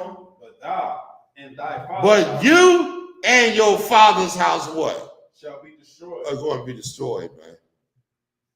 You are destroying your father's house, man, by siding with your oppressor. Is there any more on that? That's pretty much it. That's pretty much it. Esther something, man. How they got in position. It's amazing to me, and how the timeline is so accurate and what happened during that time. It's amazing. It's amazing to me. All right, let's go ahead. It's 8:54. We might go a little over today. We might go a little over. You ready for it? We go over a little bit. All right, the Most High in Christ. You wanted Luke the Steward? Yeah, you can get that one. But y'all see the advantage of this kingdom. Just like Esther had the advantages of that kingdom, but Esther cared about her people. No, go ahead where you was going. Y'all women see the advantage of this kingdom. I see it all the time. They are pushing hard that this woman be arrogant, getting proud. They had that brother. What was that brother's name? The one that would do the dating thing. The one that would say why women didn't have try to. Kevin Samuels. Kevin Samuels. I think he didn't understand. He didn't know the truth. You know what I'm saying? But he exposed a lot in these women as far as, you know, your desire of this kingdom. That got to be quelled, man. That got to be quenched. You can't have it both ways. Desiring Christ's kingdom and desiring your oppressor's kingdom. Go ahead. This is the book of Luke, chapter 22. No, let me just say something else. Every animal you see is looking for its own survival. The squirrels lay up nuts, like the scriptures say, for their survival. The birds, you know what I'm saying? The scriptures say the Lord feeds the birds, the Lord take care of them, right? They all look for their own survival. The only people that don't is black people. We don't look for our own survival. We look at joining another people when we're supposed to be building for ourselves, man. We don't. Go ahead. What we got? Luke 16 and verse 1. And he said also unto his disciples, there was a certain rich man which had a steward, and the same was accused of him that he had wasted his goods. And he called him and said unto him, how is it that I hear of thee? Give an account of thy stewardship. So now the master talking about, I want to go over the books and see how much progress or how much what do you call it when you what? He wanted to check the books basically and see how much growth that he is manifested with what he was given. Go ahead. You know what I'm saying? Prophet. or whatever. And if I could too, What? This is you want to break down what this metaphor is about? Or you want to wait till? I mean, whatever you want to put. What is what? You want to break it down? You can break it down, sir. No, go ahead. The steward is talking about the Most High. No, the steward is the people I thought that was teaching. Supposed to be teaching. Yeah, go to the beginning of it for me, so I can hear what it's saying. I thought when he came back, I'm talking about Christ coming back, right? Well, the Lord is the one that. There's one where the Lord. This one is where. Go to the beginning of it.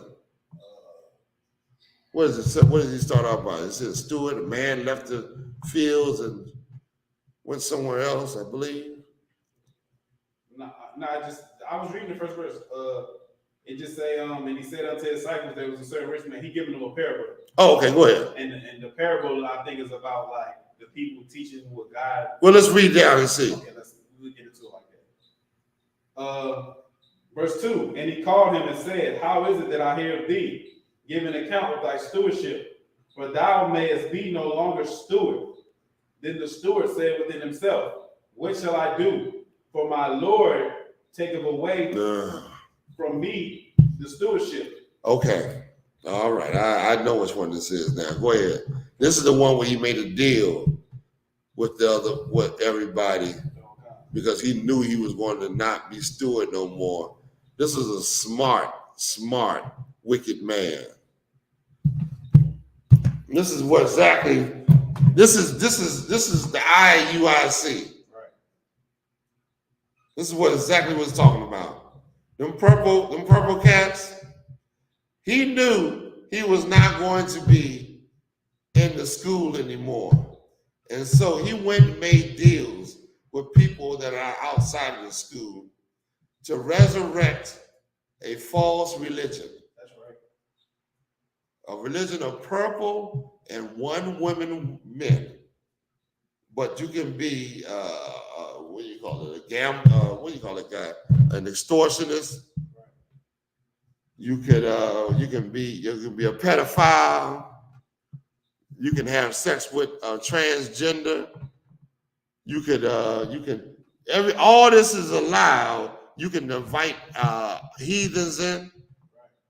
But you know what I'm saying? This is exactly what he done. He went outside and made deals with the oppressor. If you don't understand how the oppressor works, this man knows. Listen, let me tell you something, man. If I could, off the record. Let me get a drink. Is it still paused? It's paused right now. You good. Okay, good. It's on 10%. Okay, give me a drink real quick.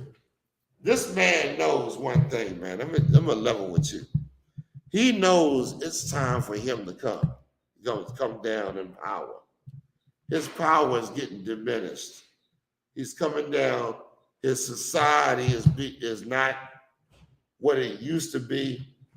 And he's trying to save face.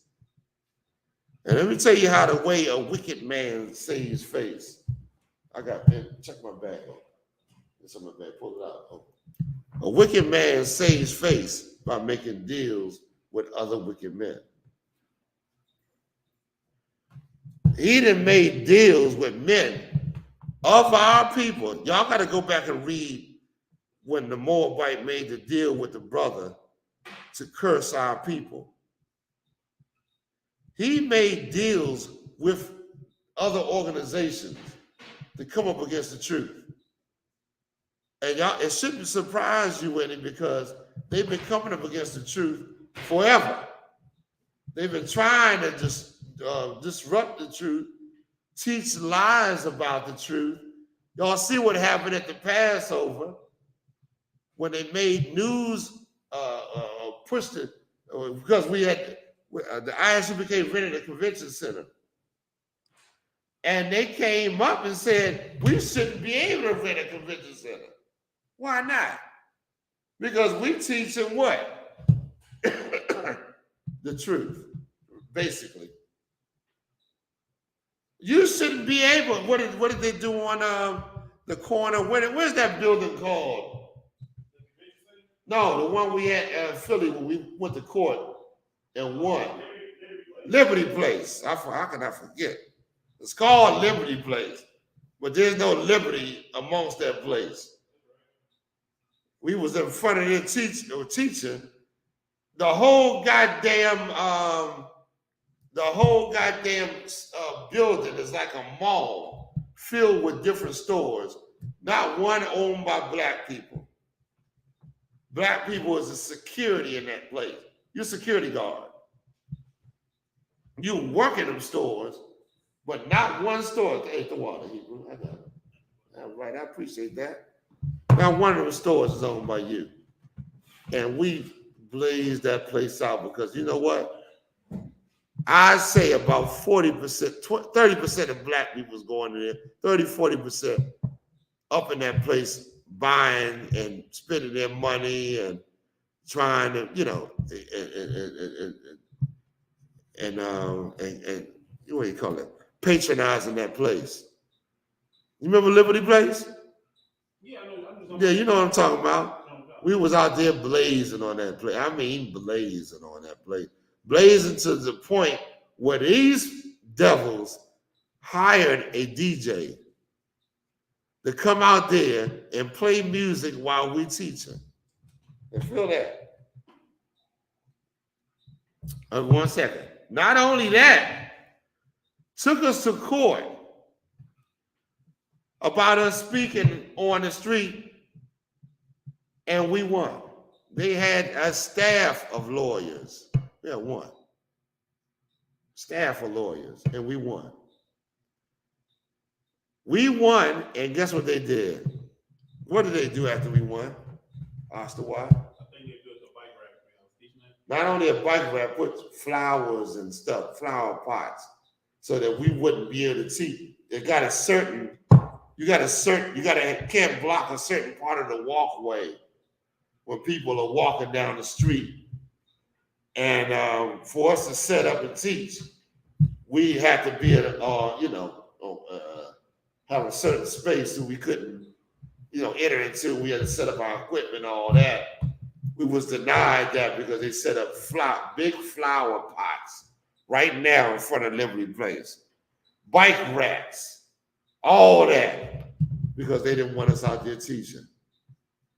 That's the type of enemy you're dealing with, man. Go ahead, where we at? Oh, come on. It says, so he called everyone, it's like, I am resolved, it's like, it says, for my Lord. Let them know who you at. This is Luke 16:3. Go ahead. The steward said within himself, what shall I do? I'm in peril. My master is about to let me go. How am I, let me think about what I can do in order to, sustain myself. Go ahead, read on. For my Lord taketh away from me the stewardship. I cannot dig, to beg I am ashamed. I am resolved what to do. That's what's going to happen when these Christian preachers are going to be, well, that's exactly what happened to Christian preachers as far as them teaching in the church. But now they understand that they got to take a different angle to come against the truth.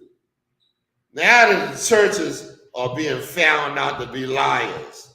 That's right.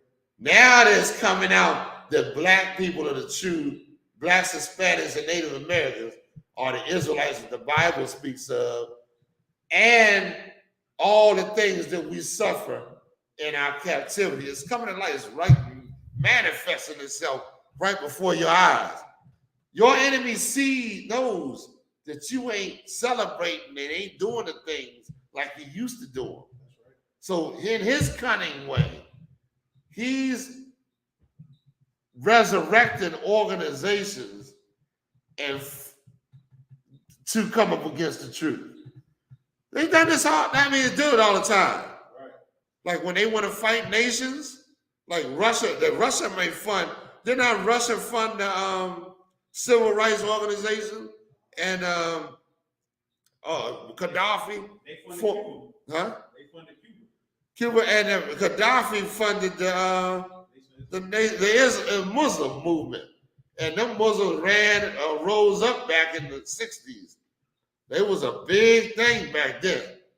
You know what I'm saying? That's how they fight against one another.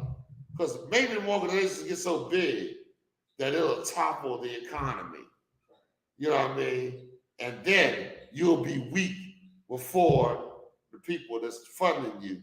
You know what I mean? Or you'll grow so big that they'll have allies inside of this country that they can maneuver and manipulate. That's how they do it. So this is what this steward found out. Let's hear what this steward did. Read. I am resolved what to do. I don't know what I'm going to do. Go ahead. That when I put out on my stewardship, they may receive me into their houses. What does that mean? So like this when he figured out what he wanted to do. So what does it mean? Just break it down. We're gonna let's just talk about what the steward decided. That when I'm resolved of my stewardship, that they will receive me in their houses. What does that mean? He want to make it to where he got a place to go. Basically, he gonna be good. Yeah. Like when I'm cut loose, you still receive me, meaning you still have love or whatever. That's exactly what happened to Eddie Long. Remember Eddie Long? Remember Eddie Long? Yeah. Eddie Long was supposed to be cut from black people when that child molestation or whatever, rape or that homosexual behavior came before us. Go ahead. You can't say that. What can't you say? Child molestation, rape? Probably can't say nothing. Oh, snap. We say essay. Did it cut me? For assault. You didn't get cut. Not yet. Okay. All right. Well, that sexual deviancy that happened, well, he was revived. He knew what to do. That's right. Eddie Long ain't no fool. He wasn't no fool. He went and made deals with those that were outside to raise him up. What do I mean by that? Eddie Long it's real prevalent. Where's the one where the guy came? You got that video of him when the oppressor came and said he gave him the scroll and all that. Pull that up real quick. I'm gonna show y'all something, man. I'm gonna show you something. Go ahead. The TikTok jump in the die. It's about to die? All right. I'm gonna show y'all something. I'm gonna show y'all what's behind this. And y'all better understand something. Instead of looking and see, instead of somebody reading you a few scriptures and you think, wow, they got the truth. They read that scripture nice. There's a lot of men that are, what do you call it? That you might think but I want to say that I don't know what the word I'm looking for, but you might be attracted to. Don't look upon the flesh, man. The scripture says, try the spirit and see if it's of God. That's what you're supposed to be doing. You got it? I want just a snippet of it. Maybe a few. On one side is justice, and the other is blessing. He now is given the Constitution of God as a king. I give this to you, Bishop, as a sign of covenant, as a sign of release, as my sign. Wait, is that it? He gave him, listen to this, gave him the scrolls, they said from, oh man, I can't think of where, from Auschwitz or whatever, from one of them camps that them so-called Jews, can I say that? Yeah. Those so-called Jews were being held by the Germans to Can I say oppressors? Two oppressors. Go ahead, read. Go ahead. Play more of the video. Play more of the video. A little bit more. of love for you. Amen. My brothers have come forth, 4 sons. This is game. Representing the 4 corners. Stop it right of the there. earth. Stop right there. 4 corners of the earth.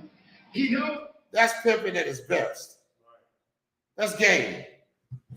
Eddie Long was not no fool. He knew that he would have to go to the slave master to be resurrected amongst blacks, because he understood, you know, what position he was in. And here's what these fake Israelite groups don't understand. See, it died. Here's what they say, don't understand.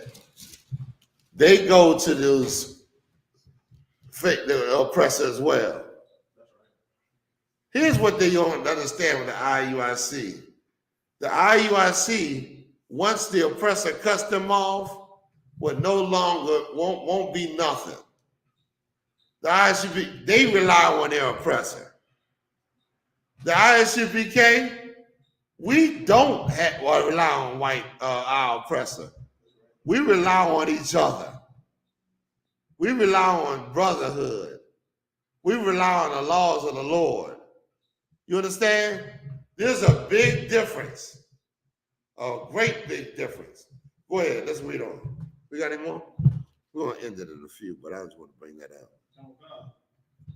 It said, so he called every one of his Lord's debtors unto him, and said unto the first, how much owest thou unto my Lord?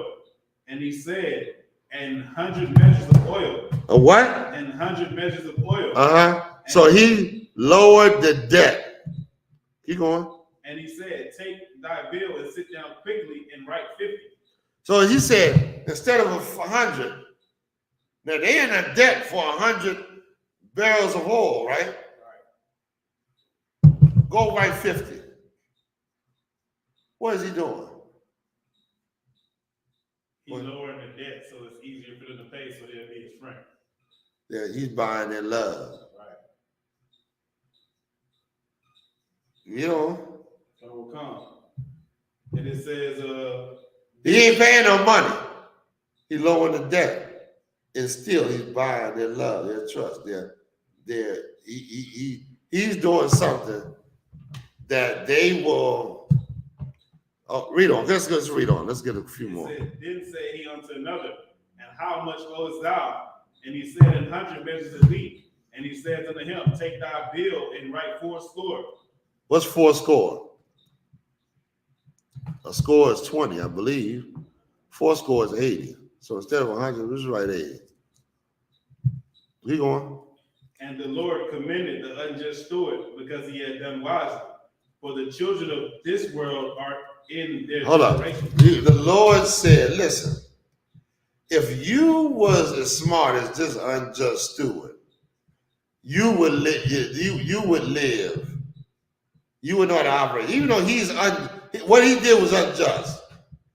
But even though he was unjust, he was wise in his evil. You ever heard somebody like say that? Like even though you can look at some of the things that your oppressor do, and they're wise with their evil, man. And you like, damn, they unjust and they evil as hell.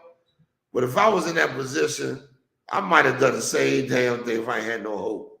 If I had no promise of nothing, and I was in power and I had money, wouldn't you fund organizations to try to, like, I've got laws that say, you know, I can't stop them from what they're doing, but I can rise up. What would you do in your oppressor seat? Imagine you as an Edomite, and you're in control of the society. It's your society. And your society is falling. And you understand spiritually what's going on. What would you do? Oh, yeah. Coming clear to you now. Go ahead. It's so heavy what you bringing out, man. This the part that our people don't understand is that the oppressor is very wise in how he deals with. Yeah, they ain't no fools. Now they are, but now they ain't no fools, So really. he seen back during, I think it's the Reagan administration, he said we got two enemies, the anti-war left and black people. And he was doping up, giving his own people LSD. His political opponents, he was getting them high with something that would destroy their mind, or they get hooked on it to where later on he could just be like, "Oh, that's a who, Reagan?" From the CIA and stuff. He's like, "Oh, that's a drug addict." Oh yeah. Well, I'm gonna tell you, Reagan is the reason for the unions being wiped out. Reagan is the reason why the middle class is being attacked and wiped out. A lot of people think it's coming from Obama or Clinton or even what do you call it? What's the guy president for Clinton? President for Clinton, I forget. My mind is as good as it used to be. But a lot of people blame it. Reagan eliminated a lot of things. Them Reaganomics was to destroy black people, man. Was to have the rich and the poor. There's the rich running things and the poor. You being the camel, the way the donkey, and the way they building this place, man. You being the workhorse. You being the slave. You understand that? They put you as a slavery and another way politically. And you talking about something, count every vote. Have mercy, brother. And sister. They do their policies, they enslave you.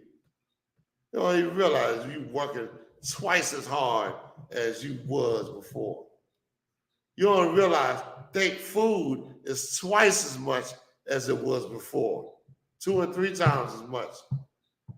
They're enslaving you through different means, man. They ain't outright telling you to go in a cotton field and pick cotton, but for your survival, for your kids' survival, for your wife's survival, you better go out there and get through some slavery. Go ahead, read on. And listen, and I was going. Go ahead. If I could, we could just go ahead and relate this to what we were talking about. You know what I'm saying? If we want to talk about this and making it real, you brought up Bishop Eddie Long, which is perfect, and this is where the I.U.I.C. comes from. Man. That's why they teach that you only can have one wife, because guess what? They're part of Christian church. Come and telling the members that you can have more than one wife, like the Bible says, guess what that do? It's gonna make more people not join you. Yeah. Trying to teach the Hebrew is gonna make more people not join the organization or think that it's too hard. So what we do? Take out the Hebrew. You take out the Hebrew.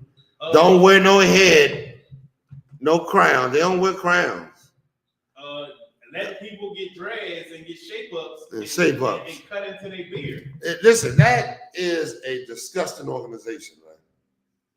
That organization takes away, that's what arrogance will get you. That's one arrogant Negro. They give me problem. What is it? Haughty. Pride come before the fall. I got that. I can get it. You get that. I think it's Proverbs 16. If I could say one more thing too. Go ahead. Before I came to this school, right, I knew that I was supposed to come to this school, but me and my brother that's in the Atlanta camp now, Ricard. Yeah, that's my brother from the world. We okay. From the world together. Okay. I called a U.P.K. number, right, that was on the website for Atlanta, and it was like it didn't work. So we found I think they found her. I found their school. The purpose we found their school, right? So we go sit in there for the day and we leave. And when we leave, we talking amongst ourselves. And I was like, well, the U.P.K. the truth. And he thinking like we can just learn from him and then we go to the street ourselves. I'm like, nah, that ain't what we're supposed to be doing. The spirit ain't, yeah. But then look, this what happened. The reason why that group didn't fit, and we went to one GOCC class too, and I knew to come here and to tell him to come here, is because I knew I have issues. This organization is not built around really casting the demons off of a brother. Y'all trying to raise up everybody and trying to sell somebody a garment from day one. I can tell what the spirit was from the beginning. Right. So in here, you sit in these seats, your demons is gonna get checked. You gonna get corrected. You gonna get Goddamn right. And let me tell you something else. You ain't gonna bring that bullshit up in here. That bullshit gotta be checked at the door, man. That's right. You coming up in here with some brotherhood. You gonna act like you got some goddamn sense, and we're gonna have a drink if you need something to talk about. But check that bullshit at the door, man. You understand? Because that shit ain't gonna fly up in here. They let everything in there. You homosexual, you can go up in there. You a goddamn African, you can go up in there. You a goddamn what do you call that? Down low. You can go up in there. It's a goddamn organization. And this is another thing. Them homosexuals always take a color and try to rule over it. Right. Purple was not supposed for that that homosexual took that color and said, this is going to be the color of the IUIC. It's like them gay people took that rainbow. Right. And now the rainbow is a beautiful thing. But with them goddamn, what you call it, homos, am I still on? You're not on it no. When them faggots got the goddamn rainbow, it's a disgusting thing. It's disgusting in the hands of you homos, man. Relinquish that goddamn rainbow, you pedophiles, and you goddamn people that disobey. Sodomites. That's what I'm looking for. You know what I mean? Go ahead. Where we at? Go ahead. You usually ask for one more scripture. What would I ask for? Proverbs 16:18. Go ahead. Pride goes before destruction. Hold on. What goes before destruction? Pride. What is pride? Look up pride. Look up the word pride. Alexa, what is pride? Say it on tonight. Look at the word pride. It says pride, a feeling of deep pleasure or satisfaction derived from one's own achievements. The achievements. But one's a feeling of deep pleasure and what else? Or satisfaction derived from what? One's own achievement. One's own achievement. I did it. I'm the one that did it. I was the one that went through whatever it was and achieved what I achieved. You're a goddamn liar, man. You're a goddamn liar. You achieve what you can't do nothing without the Lord. The scriptures say. You ain't achieved what you achieved. Who give you the ability to achieve what you achieved? Read on. It says pride goes before destruction. Go ahead. And a haughty spirit before. What's haughty? What does it mean to be haughty? Look up the word haughty. Let's get it together. Let's see what's going on. You arrogant, you prideful, you make it in the white man's kingdom, the oppressor's kingdom, and you want to go ahead and be a part, fit right on in. Be a part of his kingdom while he's destroying you. Your pride, that's because you're in your pride. Go ahead. What does it say? It says arrogantly superior. What? No, what does a haughty mean? Arrogantly superior. Arrogantly superior. You got a haughty look. What does the Lord mean you got a haughty look? You arrogant. You pride and boastful. You think because of what you've done is why things are the way they are. Let me check you on something, man. We don't live. What does the scripture say?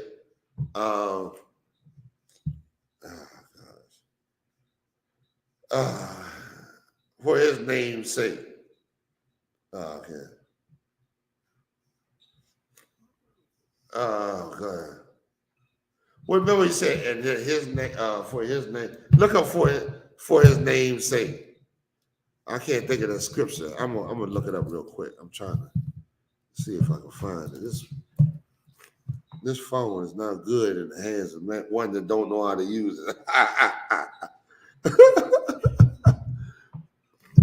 I know there's one where he said that in no, hold on. I know the one he said Romans 9:13.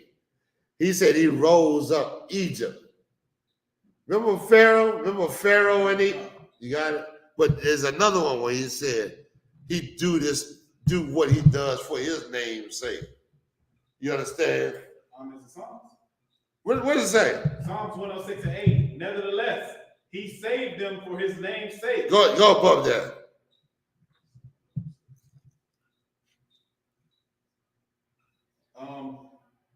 Psalms 106 in verse 5 or verse 4. It said, "Remember me, O Lord, with the favor that." This is David. David saying, "Remember me." You already know about David. David was the man after God's own heart. And David said, "Remember me, O Lord." Read on. It says, "With the favor that thou bearest unto the people. Oh, visit me with thy salvation." Visit me with your salvation. How the Lord gonna save you if you ain't doing the things he told you to do? You expect the Lord to have mercy and to visit you and with his salvation, and you don't do what he told you to do. His laws don't mean nothing to you. How is that going to happen? Read on. It says, "We have sinned with our fathers." We have what? Sinned with our fathers. You better believe it. Blacks, Hispanics, and Native Americans, we sinned with our fathers. Y'all gonna go and celebrate a goddamn Memorial Day because your father celebrated it and your grandfather celebrated it. And they come with stories telling you, "Oh man, during this time we had a good time. We had a cookout and the music was good and we partied and whatever. And we had a good time." So in your mind, as it's handed down from someone that did not obey the Lord, in your mind, this reinforces your evil behavior. This gives you clout to go and do what the hell you want to do against the Lord. And to justify it because of your love for your family. And I don't blame, listen, anybody would love their family that do not know the Lord, would love to pick their family over the Lord that do not know the Lord. Go ahead, read on. Is there any more? It says, "Our fathers understood not thy wonders in Egypt. They remember not the moment." Hold on, they did not understand. This ain't we in? What happened in Egypt? Pharaoh was proud. Pharaoh said, "Who is God that I should acknowledge him? Who is the Lord?" Remember when Moses came up there and Pharaoh said that? Oh, it was on, baby. I bet you after all that took place, Pharaoh understands now there is no more. Where are you going to see Egypt? You'll see a bunch of white oppressors living in that land. Trying to claim that the brother, what's the comedian name? From Philly? The little short one. Kevin Hart.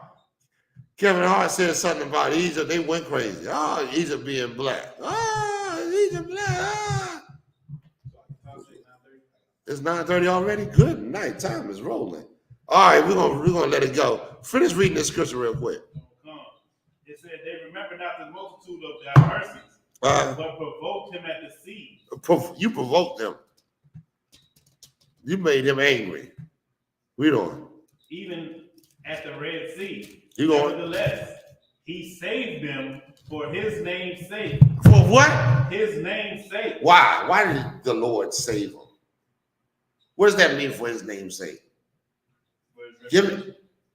No, you got to give me more than that. We got to go deeper than that. Of course, for his reputation.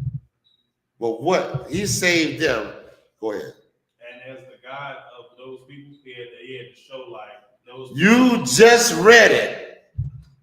They did not remember the Lord. He saved them so that they would testify and they would be down with him and they would do the things of the Lord. But our people, it was a point where we forgot about the Lord. You follow what I'm saying? That's deep. Listen, I got to end the class right there. This is Captain Barnabas. Listen, the brother, y'all watch, man. Y'all, the brother passed earlier today. You know what I'm saying? That was a brother that, in the school. You know what I'm saying? And we definitely that the brother would be missed, man. But he's in a better place, man. He's with the Father, and he's not suffering anymore. These wicked ass camps, man. This old purple crap. This purple crap was going to wash away with the tide, man. There'll be no more. You know what I mean? But the I.S.U.P.K, man, we the truth. That's right. You know what I'm saying? It started out at 1 West 125th Street in Harlem, New York, man. This is the truth, man. Like I tell brothers, I remember, and I know Camp Manager GEN.YAHANNA probably don't want me to tell y'all this. I'm gonna say it because I know he's too proud. He's not proud to say it, but he's too modest. I remember he was living in his school at DC, and my behind was coming up in there. Living in his school, man. That was his residence. You understand?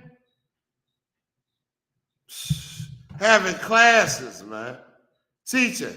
Forsaking this world. Ain't no brother did that. No shit. Ain't no way in the world you're gonna tell me this ain't the truth. Forsaken, not joining. With the knowledge he had, of course he could have joined this world and taught lies and stuff like that. Well, you're too honorable. You know what I'm saying? And that I raise up. And this other crap where somebody trying to gain, trying to put themselves in a position, I denounce. Now you ought to see coming up against brothers in the truth. That was the straw. I wish I was a part of the camp in Kansas City. You understand? Let me be arrested for Christ's sake. Let me take the blows and what happened against the enemies of Christ. You know what I'm saying? Like I'm envious because of that. You know what I mean? I want to be out there. I'm going to be out in the camps. You know what I'm saying? That being said, I'm going to pass the class over to Priest Officer Oscar White, man.